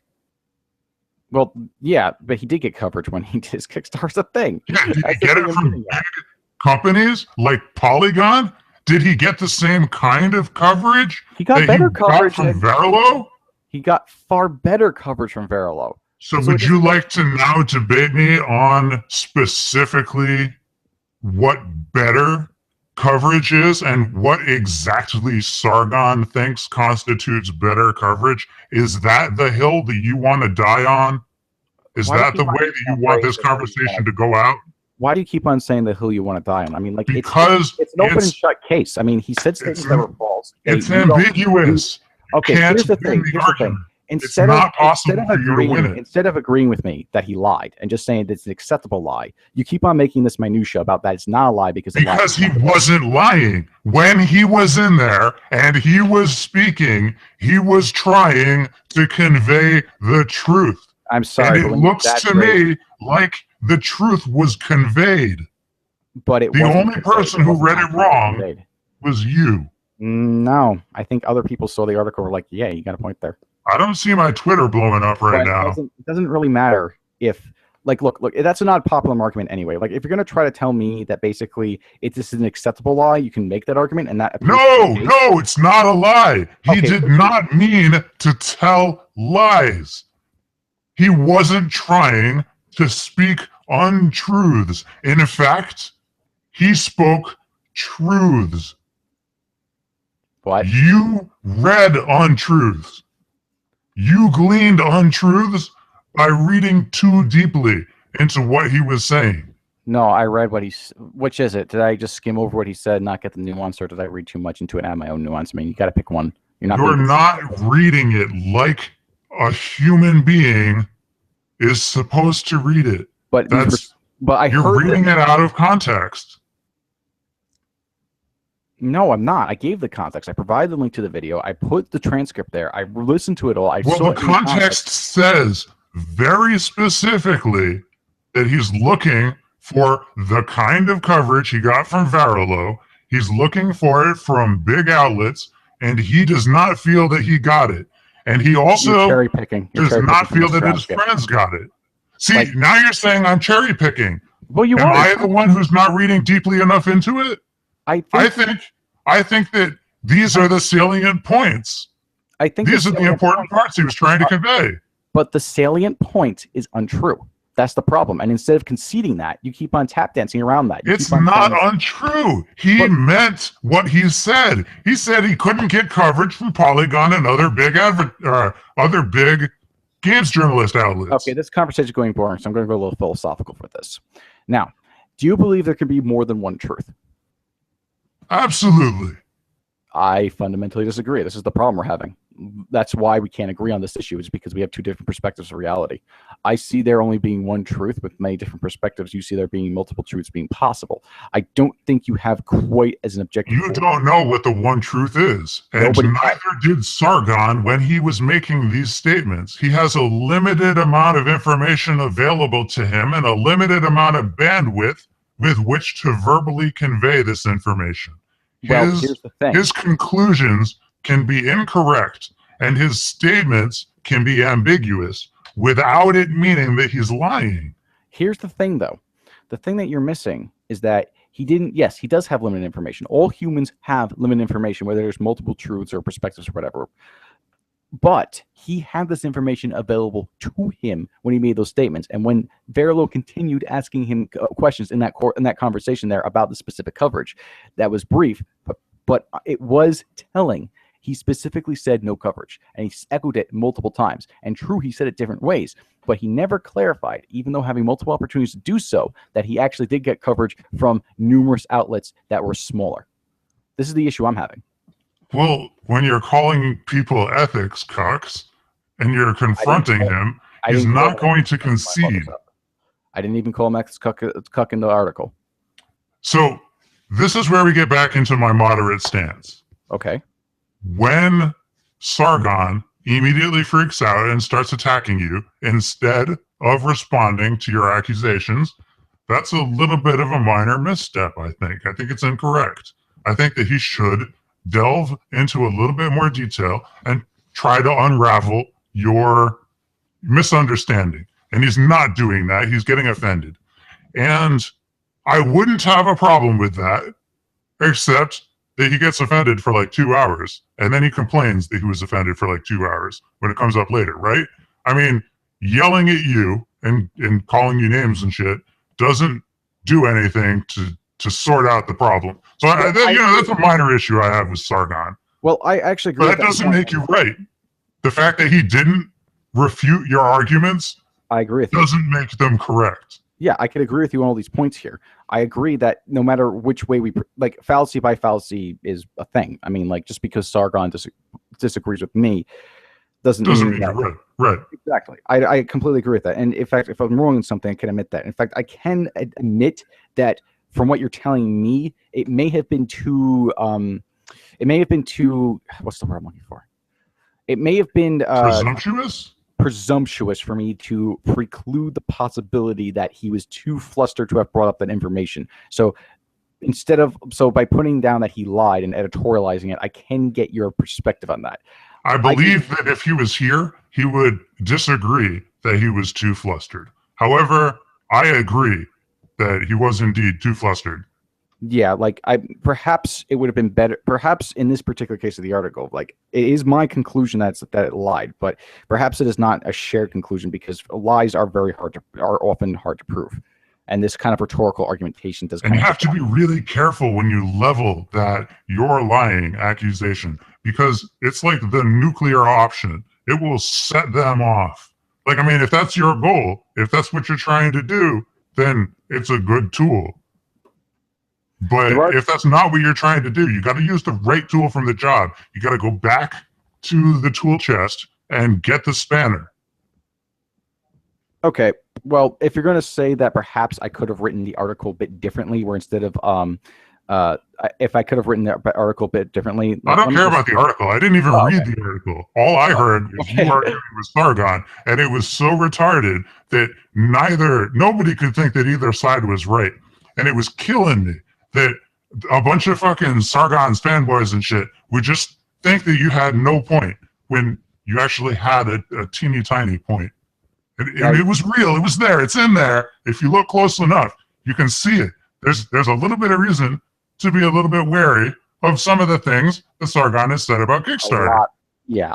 But and the way that I mean, I don't want to be the guy that tone polices and shit. It's just that I think there's better tools to use to get to the root of that kind of problem than we're being used.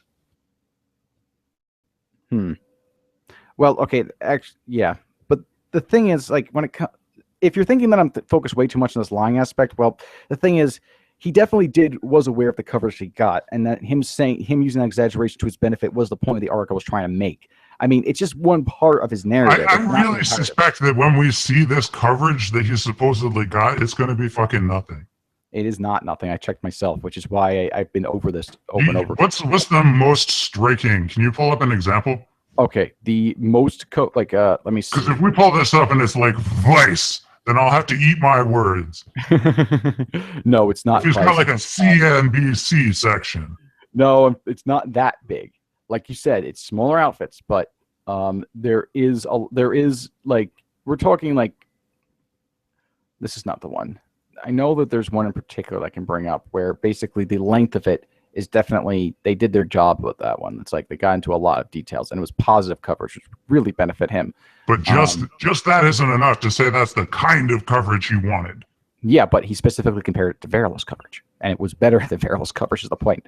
And I not think necessarily, because it's not up to you to decide what Sargon thinks. You already agreed to that point previously in this conversation, and you're trying to get around that. Well, you're not. I'm irrefutably correct. You cannot tell Sargon what Sargon thinks is better coverage.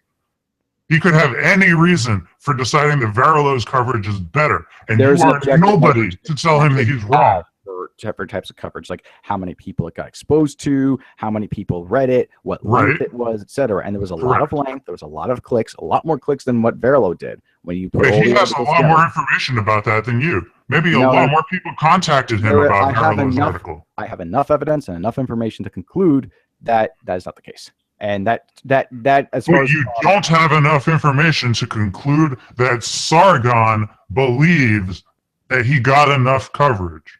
But he said he did. You can disagree with Sargon that he didn't get enough coverage. You cannot tell Sargon that he's lying about not getting the kind of coverage that he wants. Well, I'm assuming that he's lying because I think that he's smarter than he can make himself come off to be. Maybe that's a mistake on my part. I think he's actually working at the upper limit. I don't really know how to answer this. Like, if you conclude that my conclusion is that he lied was wrong, even despite the fact the evidence was there, I guess you have a more defensive perspective on these issues.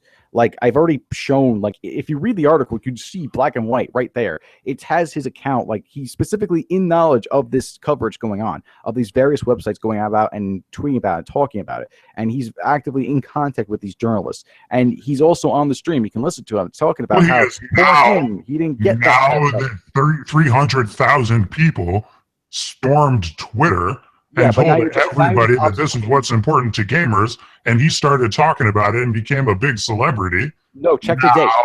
Whoa. Check the dates. The dates of the coverage of the game that he was promoting are all in line. Oh, did you already link some coverage? Yeah, it was in the article. Hold on, I'll link it all to you. Is that over in the Medium thing? Yes, it's all linked there. It's not like I'm not making this shit up. I didn't just like say, oh well. So we had Other Worlds Software. Other Worlds Software's Twitter has fewer followers than it has 95 followers. Yeah, at this time. But this is, keep in mind, it doesn't matter how many followers the account has, because the question is how much coverage and how much reach it had. ZAmonthly.org, Zombie Apocalypse Monthly. Yep, I listed these earlier. I mean, like, I'm linking them to you now. If you want, we can screen share them for the audience. I mean, I mean, this doesn't seem like big coverage. It's not This is- big coverage, but he said he didn't get any coverage. That's the problem. It's like, Yeah, but again, I completely disagree that when he said that he got no coverage, that either he meant that he got absolutely no coverage and he wasn't simply exaggerating as a literary device, and that most, or in fact, any besides you, people who overheard that stream took it that way. but what are you basing this on? Like, did you actually field opinions for this? Did you it's a valid question to ask. And the statements are ambiguous. Okay. They're ambiguous. It's true. Yeah. And this is all Otherworld software that you have quoted over here. It's What Otherworld. is this? Is that his project? Oh yeah, he's looking to places like Niche Gamer. This is like Sargon's account, this Otherworld software thing? Yeah, and he's even confirmed, and he even used that account to support Gamergate. Okay, so it's not Otherworld doing the... Oh, that was ZA Monthly. Okay, so he had the thing in Zombie Apocalypse Monthly, and that's small. He's had It doesn't- something in but- Shoost, but which seems he- to be destroyed now. That website doesn't exist anymore. But it's been between 8 different websites. You got to total those up together. Game of Sauce. Yeah, but cannot- what's all of their, if you combine all of them together, all of their coverage probably doesn't add up to one Kotaku article. Or That at may least be didn't. so, but the measuring stick would have to be Veril's article, which I'm certain that all these websites together have more coverage than Veril's article. If that's what we're going to go by. This is April 2014. This is well when Niche Gamer was starting to get popular because of Gamergate already. Yes, that's true. I agree with that. But again, he's claiming he didn't get any So everything coverage. after about April 2004 is going to be heavily colored by Gamergate. Well, are you saying then that it would behoove, like I'm not even sure how much more evidence I have to present. I'm like, you're actually asking for impossible proof here at this point, because I've shown you all these websites that he's actually been linking to, that he was actually The biggest review that he got was Niche Gamer in April of 2014. right. And that Which was is the point. post Gamergate. And it doesn't matter. This Gamergate timeline doesn't matter because he It claimed he didn't does, get any because coverage by the firsthand. time this article was printed, his Kickstarter was over, wasn't it? No. His Kickstarter ended in around Mayish. I forget the exact date. Let me go check the dates on that. That is So he had a Kickstarter right during the right when Gamergate was really ramping up. no, before. Right at the beginning. No. The Kickstarter happened right before Gamergate. I'm pretty sure that Gamergate started in roundabouts of April August. 14th, 2004. Maybe as early as April 11th. Why are you When Zoe Quinn was in Wizard Chan and the Escapist article was in production. No, that's no. And That that's when happened. all of 4chan was starting to get all pissed off. You see, you wouldn't know this because you came from Reddit. No, you're talking about that. First off, the Zoe Quinn incident happened December 2013. I'm not sure we're getting the date. April 2004. Was that 2013? It hasn't Yeah. been 2 years. That's not possible. Yeah, it actually has. December 2013 was when the Wizard Chain incident happened. What? Yeah, Holy shit. Yeah, okay, well then this was way into it. Was that Yeah. December? Holy shit. I Yeah. smoked too much weed, man. but the thing is, like, I present proof, I present evidence, I show that the claims are actually backed up. It's not a case of where I'm just making this up. The statements are there. Like, you can say it's the most you can say, really, now that I've actually had some time to like go over this conversation and stuff, is that it's an acceptable lie, acceptable to exaggerate in this instance. I don't find it to be an acceptable exaggeration, but either way, whether you wanted to say it was rhetorical track or whatever, it's definitely a lie that Sargon made. So that's the point I was getting at. And I think that, like, you wanna That's see not a Sargon- lie. If I can say that it was a rhetorical device, it's not a lie. It's at best an exaggeration. As soon as you take that, it's impossible for it to be a lie if it was Okay, so- simply a metaphor or comparison. Okay, so you're basically saying exaggerations. No, I don't agree with that. I cannot agree with that, not in this context. Once it's an exaggeration, it's only a lie if you exaggerate a certain amount. Is that true or false? If you exaggerate and If you exaggerate a certain amount, it's a lie. I Is would that say, true? okay, in this particular context, I can agree with you there that it would be only a lie if it was exaggerated to a certain amount. So But I that think the right measure- there means that our truth is measuring- no longer on a binary scale. The measuring stick would have to be the coverage that Verril's article got, because that. I disagree that the measuring stick is the coverage of the articles. I believe the measuring stick is Sargon's perception of the coverage that he got. And his perception of the coverage that he got is, I believe, reasonably, that he got very little or no coverage. Okay, well, you have to keep in mind, one big thing you have to keep in mind when you make that statement was the article was released 5 hours before that stream. Was it 5 hours or was it? No, maybe. He probably read it and decided to do a stream. Right. But the point is, he's claiming he got more. You're claiming that that from Sargon's perspective, Verril's article was more coverage than all these articles combined, correct? Well, depending on the viewership of the stream that he did in immediate response, maybe it was higher than normal. That was Sargon's stream. That was not the article. That doesn't matter. It matters. It's a related event. Okay, so Sargon covering his own. I don't get it. It's like it's again ambiguous. You could read it the way that you read it. But it's Sargon's actions. If we count the stream, then it's Sargon's actions that caused him to get all those viewers, and it's him promoting his own game at that point. It's not has nothing to do with Verril's article. Which is don't you see? Wait, go back and think about this a second, and think about the assumptions that you have to make that statement. Are you performing mental gymnastics in order to believe that? I believe that you are. No, you're the one performing mental gymnastics, because I keep on explaining this like dozens and dozens of times. You keep the way that you explained this does not make sense. Why doesn't it make sense? Just because he had a stream on his own site or his own YouTube channel or whatever does not mean that he didn't get exceptional coverage from the Varilo article. Not only that, but it does not mean that the coverage that he got from himself covering the Varilo article was definitively not a result of the Varilo article. You see? No, that's an associative reasoning. You're basically lumping in arbitrarily the stream with Varilo's article. You can't do that. It's not arbitrary. The stream was directly about Varilo's article, and Varilo was in it to discuss the article. Genetic fallacy. You can't attribute the stream as being part of the article. That's completely nonsensical. Varilo's coverage. It's completely nonsensical. It is. Varilo's coverage of the Kickstarter campaign is independent entirely. But my stream that I had about the Al Jazeera article had what? We had 1,200 live viewers of that, I think. And I can pull in maybe 15 solo. You telling me that the stream that I did about Al Jazeera, which got 1,200 live viewers, was not directly a result of the Al Jazeera article, and that I would have been able to get those viewers without it?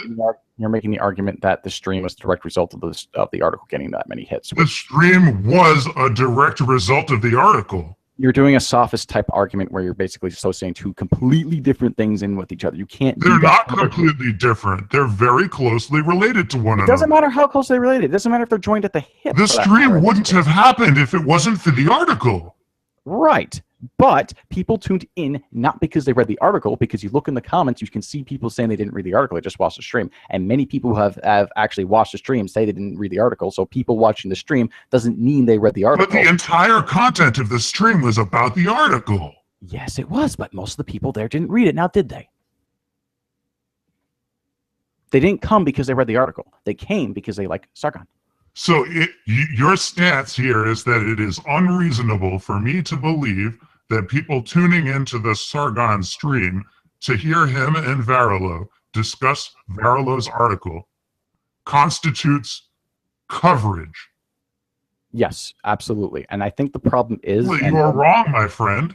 Well, I think the issue is we disagree on a couple of key tenets, and that goes into like a kind of philosophical nature, which is kind of interesting because I can't say that you're wrong. No, I can't. Here's the thing. I can't say that either of us are entirely incorrect here. I'm not going to definitively say that because you are actually entirely incorrect. Well, your stances one by one on a one-off basis can be justified with a lot of thought. However, your overall conclusion is hopelessly incorrect. It just can't be justified from the position of the reasonable man. You have to discount too much data. Well, here's the question I have. What do you consider a reasonable man? Isn't that appeal to common sense? No, the reasonable man is a construct that must be used to perform some logical operations. You must consider the information available to the party being discussed. So you have to think about it from the point of view of an impartial observer. For example, if you're considering what happened in a medical malpractice case, you have to determine not whether or not what the doctor did was correct, but whether or not a reasonable doctor could have realistically come to the same conclusions that the real doctor did.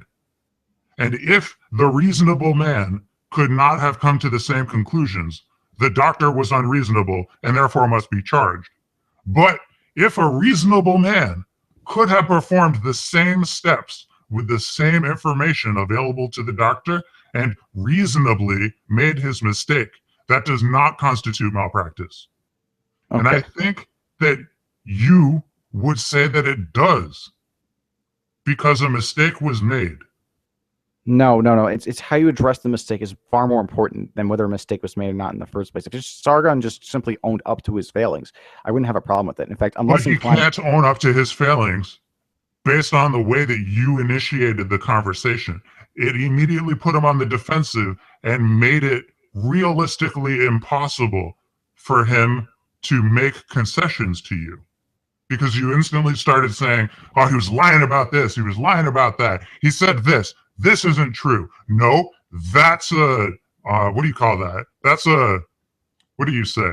You're like, oh no, that's this particular type of fallacy. No, that's that other type of fallacy. Well, then I have a question for you. Would you give Zoe Quinn the same courtesy?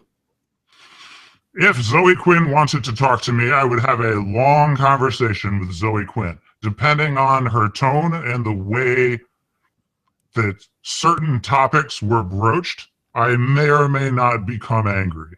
Okay, well, there's a reason why I'm bringing this up. And in fact, let's just for the sake of argument, leave the Wizard Chan out. It's instant outfit, right?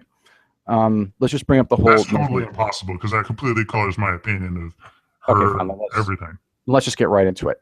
We don't have conclusive proof that Zoe Quinn, we don't have definitive proof that Zoe Quinn went to the board and harassed the board. We don't have that. We do know she made shit up, but we don't have conclusive proof that she went down there and just basically went, oh, you guys are losers. I believe that I have a preponderance of evidence. I have it from a very good source that she personally started the thread.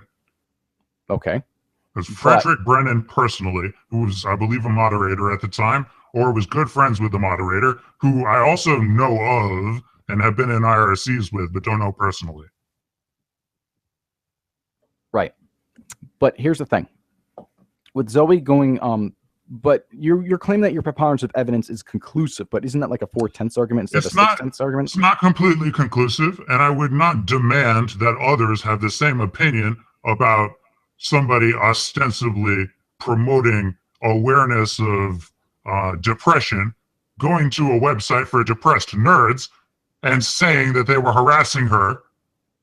I mean, she was there. She's admitted being in the thread, and then she was in 4chan later, directly insulting me personally to my face in a 4chan thread while taking pictures of her fucking boyfriend flipping me off hold on. with pictures of the IRC channel that I was in.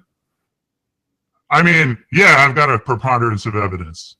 But maybe you being directly involved is coloring your perception. So maybe you are not being a reasonable man here, and someone else looking from a third party. No, somebody who had the information that I have available to me would come to the same conclusions. But how do you know? I don't think that's a reasonable assessment to make, because basically you're letting your biases get the better of you. I think that you like. No, I'm taking my biases into account. Right, but that's exactly the problem, is you have too much of a subjective role. No, I don't have too much. I have enough. When Frederick Brennan tells me that somebody specific posted something specific on Wizard Chan, I believe that he, being an ex-owner and moderator of Wizard Chan, did indeed have proper information there. And I don't think that he would lie to me. We're acquainted on the internet. I have a reasonable belief that he was telling the truth. Okay, but you Combined can't with possibly other say information that. such You can't as possibly use him- your you can't possibly use your personal experience to basically tell other people that's the same thing, correct? Like, Well, you that's can't just- correct. I'm not going to demand that other people take the word of Frederick Brennan at face value because they might not trust him the same way that I do. okay, And that's okay, okay. perfectly So- valid. going back- But the reasonable man would have an analog of Frederick Brennan. He would have a trusted friend. And when the trusted friend conveys this information to the reasonable man, it would give him pause. He would commit that to memory. And then in the future, when this person was on 4chan talking shit to him, to his face, those two pieces of information would mesh up and they would paint a picture. And the reasonable man would conclude that she was indeed in Wizard Chan. It makes sense. Okay, here's the problem I'm having with this argument. It's because I could spin this argument to basically say that, yeah, you could say that, but I could also bring up other things about Frederick Brennan, which would doubt his credibility. I'm disinclined to do so, to be honest, because I actually do have respect for the guy. You could make the argument that a reasonable man might choose to might be disinclined to accept the information of his close friend. A reasonable man, I believe, could also come to that conclusion. But However, who is the reasonable man is the question. Who are you to decide what the reasonable man would or would not do? I don't believe that your standard for the quote-unquote reasonable man is a very useful or practical construct. I believe there's it's a either logical evidence or there's not construct. evidence. You can't make certain logical arguments without the reasonable man argument. Do a quick Twitter search right now. I'm pretty sure there's a Wikipedia article on the reasonable man. All right, I'll have to look into that later. But my point is, I did have evidence for my claims. I did back It's it up. reasonable person on Wikipedia. I guess the feminists have gotten to this article. That's disgusting. Like, there's no point to that. It's been known as the reasonable man forever, and then they decided to change the reasonable person. Fuck them. But anyway, I was getting out with the. I lost my train of thought. When I was getting out with the necromancer bit, when you specifically say 5 times that you didn't get any coverage, and then you come out and say he didn't specifically say. He did say. He Okay, ambiguously said. when you say statements which lead Yeah, but the statements each say something else, and only one of But them there is specifically says that he personally got no coverage. But the overall point is he didn't get any coverage. He keeps on saying that, or he got very little Well, coverage using you Barrow's articles also, as a measuring stick. you just yourself said that he said specifically 5 times he did not get coverage, but that is not true. He Okay, only said fair that enough, once. Fair enough. He did not literally say that, but that is the conclusion drawn from his exchange with Verilo in that particular bit of the. When you said that, what were you trying to convey? Because it was the exact same state of mind that Sargon was so in. obtuse about this? This is the question I have. Why are you being so obtuse that when I actually show you like 1,000 times that why this is the case, you keep on saying that it's unreasonable? Because you're actually wrong, and because you just did the same thing you're upset with Sargon for doing. You just did it 20 seconds ago.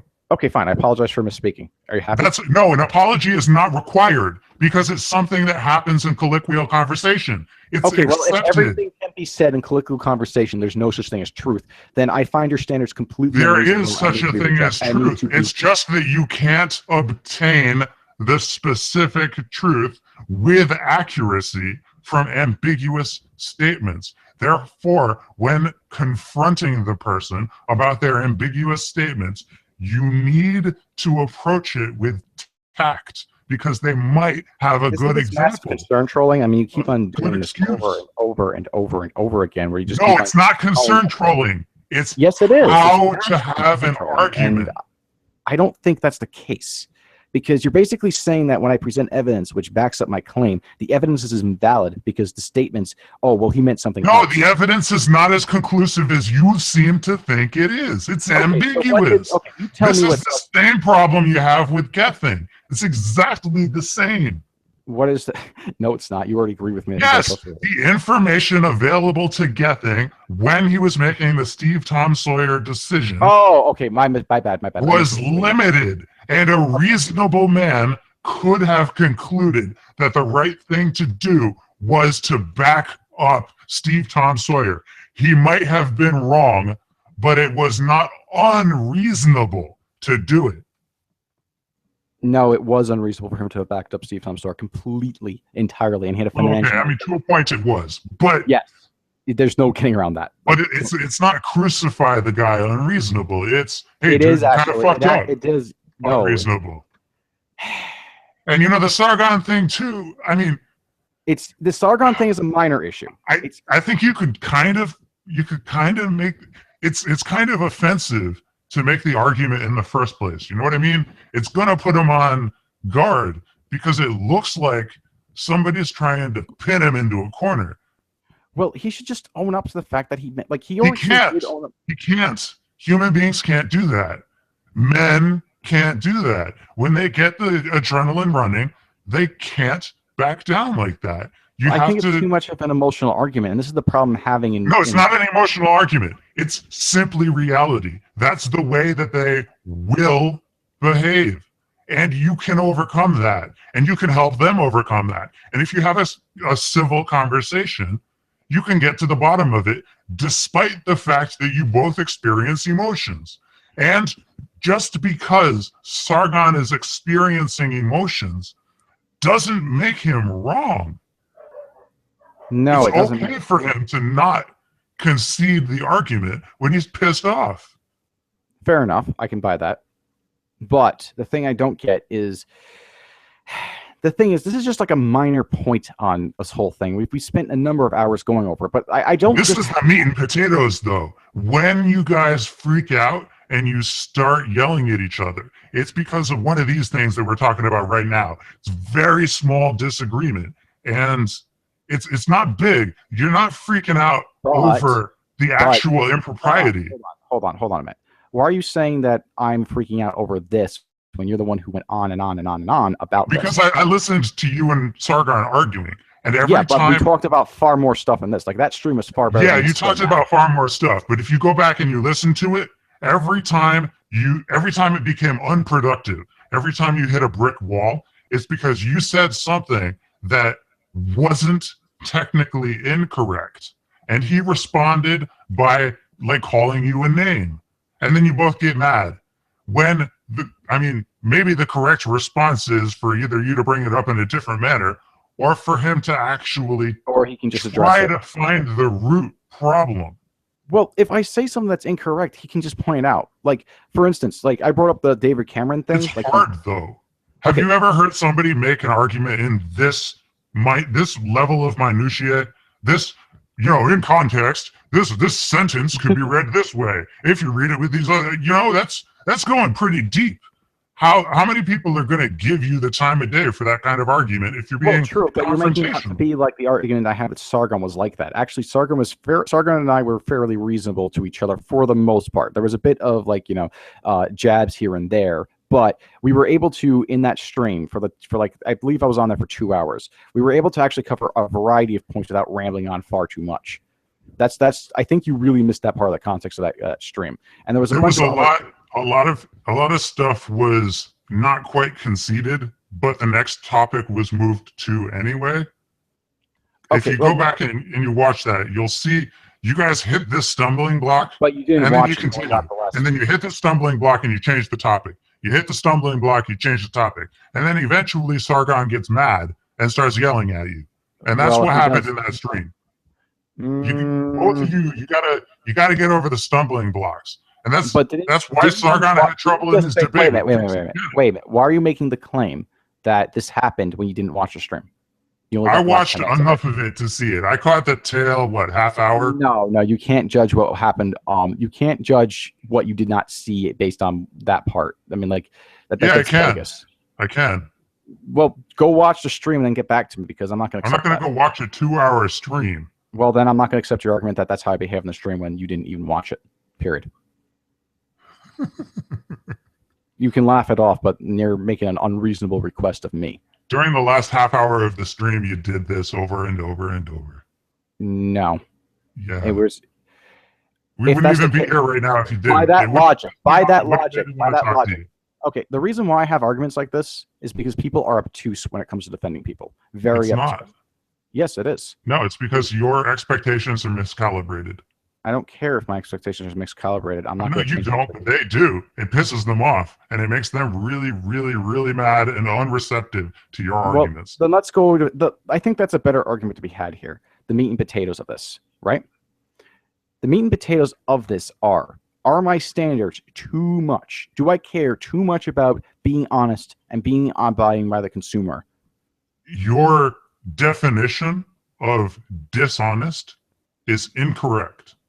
Your fundamental baseline has a variable in it of the wrong value, and all your curves are completely fucked up. Well, in that case, I'd say that people are being more and more accepting of being dishonest now, aren't they? If you would consider exaggeration dishonesty, then I guess that's where you have to go. I mean, even though you yourself use exaggeration in a literary context. I do use exaggeration as a rhetorical device on occasion, but in this context, Sargon used it when he was making factual This case is a statements. complex point, and he feels very strongly about it, and the reasonable man would feel strongly about it in his circumstances. That the feelings don't matter. He was making a dialectical point. No. His feelings do matter. He's talking about his feelings. He's talking about his experience. He's talking about his experience on Kickstarter and in the press. It's entirely subjective. All of it. But he had better factual information available to him that he left out, even within his own subjective worldview. But that's not his fault. Yes, it is his fault. And he didn't address it later. He could have just, brought it up again sometime, but he didn't. He decided just to completely ignore it. The onus is not on him to dispel your incorrect assumptions. But by that very logic, you cannot argue against a journalist who are just going out there and giving their subjective reporting, talk about their feelings, and talk about how they view the world when it comes to reporting on things. You cannot say that's okay for Sargon not to have this level of diligence, and then to say that. No, I absolutely can say that. Why? Sargon, when he says, or rather when he implies in this thread that the major game journalism outlets would not give him any press, and in fact don't give any press to any of his friends either, that, yeah, he's absolutely right.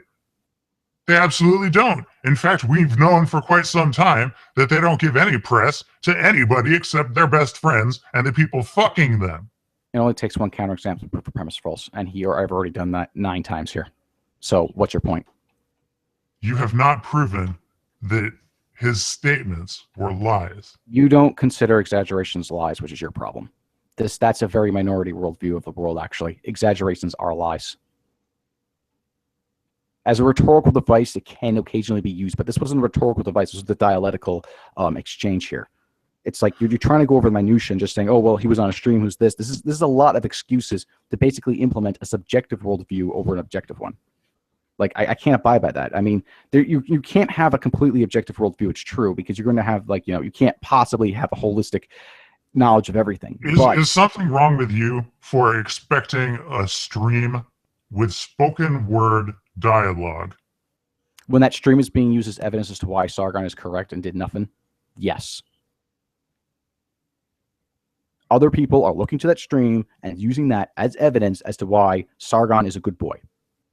And he's completely in the right, despite the fact that he said disgusting statements over and over again and has said disgusting practices with his Kickstarter. And I don't think that any of these mom and pop shops at the time, with the sole exception of Niche Gamer, and remembering that Sargon was becoming popular with Niche Gamer's specific audience when they did that interview, I don't think that any of the other outlets constitute games journalism. I think those are people's fucking websites and blogs that they just made up. None of those people are making significant money. None of them get significant hits. I believe that it is not a significant exaggeration for Sargon to say that he got no coverage from games journalism outlets. It is a significant exaggeration because it is an exaggeration. Well, then I'll repeat it. I believe that Sargon's game has gotten no coverage from game journalism outlets. It has gotten none. The only article at all has been Niche Gamer. And that's the one outlet that we are promoting as being a bastion of ethical standards. Well, now you're just trying to compel the straw man at this point. So I'll just leave it off with this. With a rhetorical. If Okay, you repeat a lie, how was it a straw man for me to say that I do not believe that any of those outlets constitute games journalism outlets? because it doesn't matter that what Gamergate supports does not support if Niche Gamer's the only one or not. Like, I mean, it's still actually. So that is if I made an issue. That's indie a game and I tangential said, issue. if I made an indie game and Shipped to Block 20 was the only place that gave me an article, and I said that I couldn't get articles from anywhere, is that a lie? Yeah, actually, if you say you can't get articles from anywhere and you get one from a website, that's From a website like Shipped to Block 20, run by like a buddy of mine, run by somebody whose political ideals align with mine, and that might be the only reason that I got an article. You know what? He might not even print an article because it might be considered unethical for him to do it if nobody else would talk to me, because we have an existing relationship. You know? I mean, whether or not he did would be completely independent of my criticism of the games journalism industry, right? Well, I don't see how that's a relevant point. I mean, like, throughout this stream and this conversation, it just seems like you're trying to deliberately muddy the borders more and more. This just makes it harder for me to actually pin people who are corrupt. You're basically you are a liar. You were lying when you said that I was making a straw man argument. What? Yeah. No, I wasn't. You knew that I was not insulting you directly or constructing an argument. That's not straw man. The straw man is you whoa. You knew that I was not insulting you or constructing an argument for you to put words in your mouth. Yes, you were, actually, because you were making about whether or not Gamergate supports these websites. That's an irrelevant point. Okay, maybe strawman wasn't the right word. Maybe I misspoke there, and I'll make. Well, the reason that the reason he got coverage from Niche Gamer was because he was popular with Gamergate, and Niche Gamer was appealing to Gamergate to try to get a foothold in the market. Hold on. You, just for clarification, you placed the start of Gamergate with the Wizard Chan incident, correct? Yes. Okay. That's give or take. I mean, it was a sliding scale. It's a little bit ambiguous. Well, okay. I'm just trying to clarify that point for the audience, because most people date it with the Zoe post or the birth of the hashtag. Those people are retarded, because all of 4chan were the people who started this shit, and all of 4chan was up in arms way before the Zoe post. All right. We should actually discuss that another time. But in the meantime, with this thing, like, when it comes to you building a straw man, you're basically bringing up a relevant point to the point I was making, that Sargon, all they have to show, and what I've proven, is that Sargon exaggerated. And because he exaggerated, that's a lie, because he was making it dialectical, not rhetorical. That's the issue here. It wasn't a matter of where it was like a heated argument. He just said something out of the spur of the moment that was just wrong. It's just that he repeated a wrong sentiment over and over again to impart a wrong conclusion onto the viewer to help build his case. That's the issue. I find it incorrect for him to say that when the only article that would give him significant coverage was Niche Gamer, that he could get no coverage. That's absolutely true. It's not the only one. There was like 9 of them, and you keep. Those are all mom and pop fucking nobody sites. There's no such thing as a mom and pop nobody site on the internet. That is a bad metaphor to be using in this conversation. It's like you're trying to basically say that. So he has no right to complain that he couldn't get enough coverage because a couple of small mom and pop shops on the internet. He has no right to complain he got no coverage when he got more coverage than your average indie game. Period. There are indie games. The coverage of the average indie game is coverage whatsoever. Literally no coverage. That's a problem we need to fix. Sargon's not getting enough, but they're also not getting enough. Not okay for Sargon to imply he got no coverage when he did get coverage. That's the thing. It's a valid implication. It is not a valid implication at all. I find it valid. Well, that's like I said before. When we talked about this earlier, when I pointed out that you find it to be acceptable to lie in this set of circumstances, like via exaggeration. I don't find it to be a lie. Well, we have different standards for honesty. Then I think that's the problem. And then you're saying that my standards for honesty are artistic when I just want the truth. Why is it so bad for a man to pursue the truth? It's my question. You're not pursuing the truth. All right, then what am I doing here to you? You have made a pre-conclusion about what Sargon believes. No, And I found despite evidence. Sargon's protestations to the opposite, you continue to laser focus on this one interpretation of his statements that is not the most likely, in my opinion.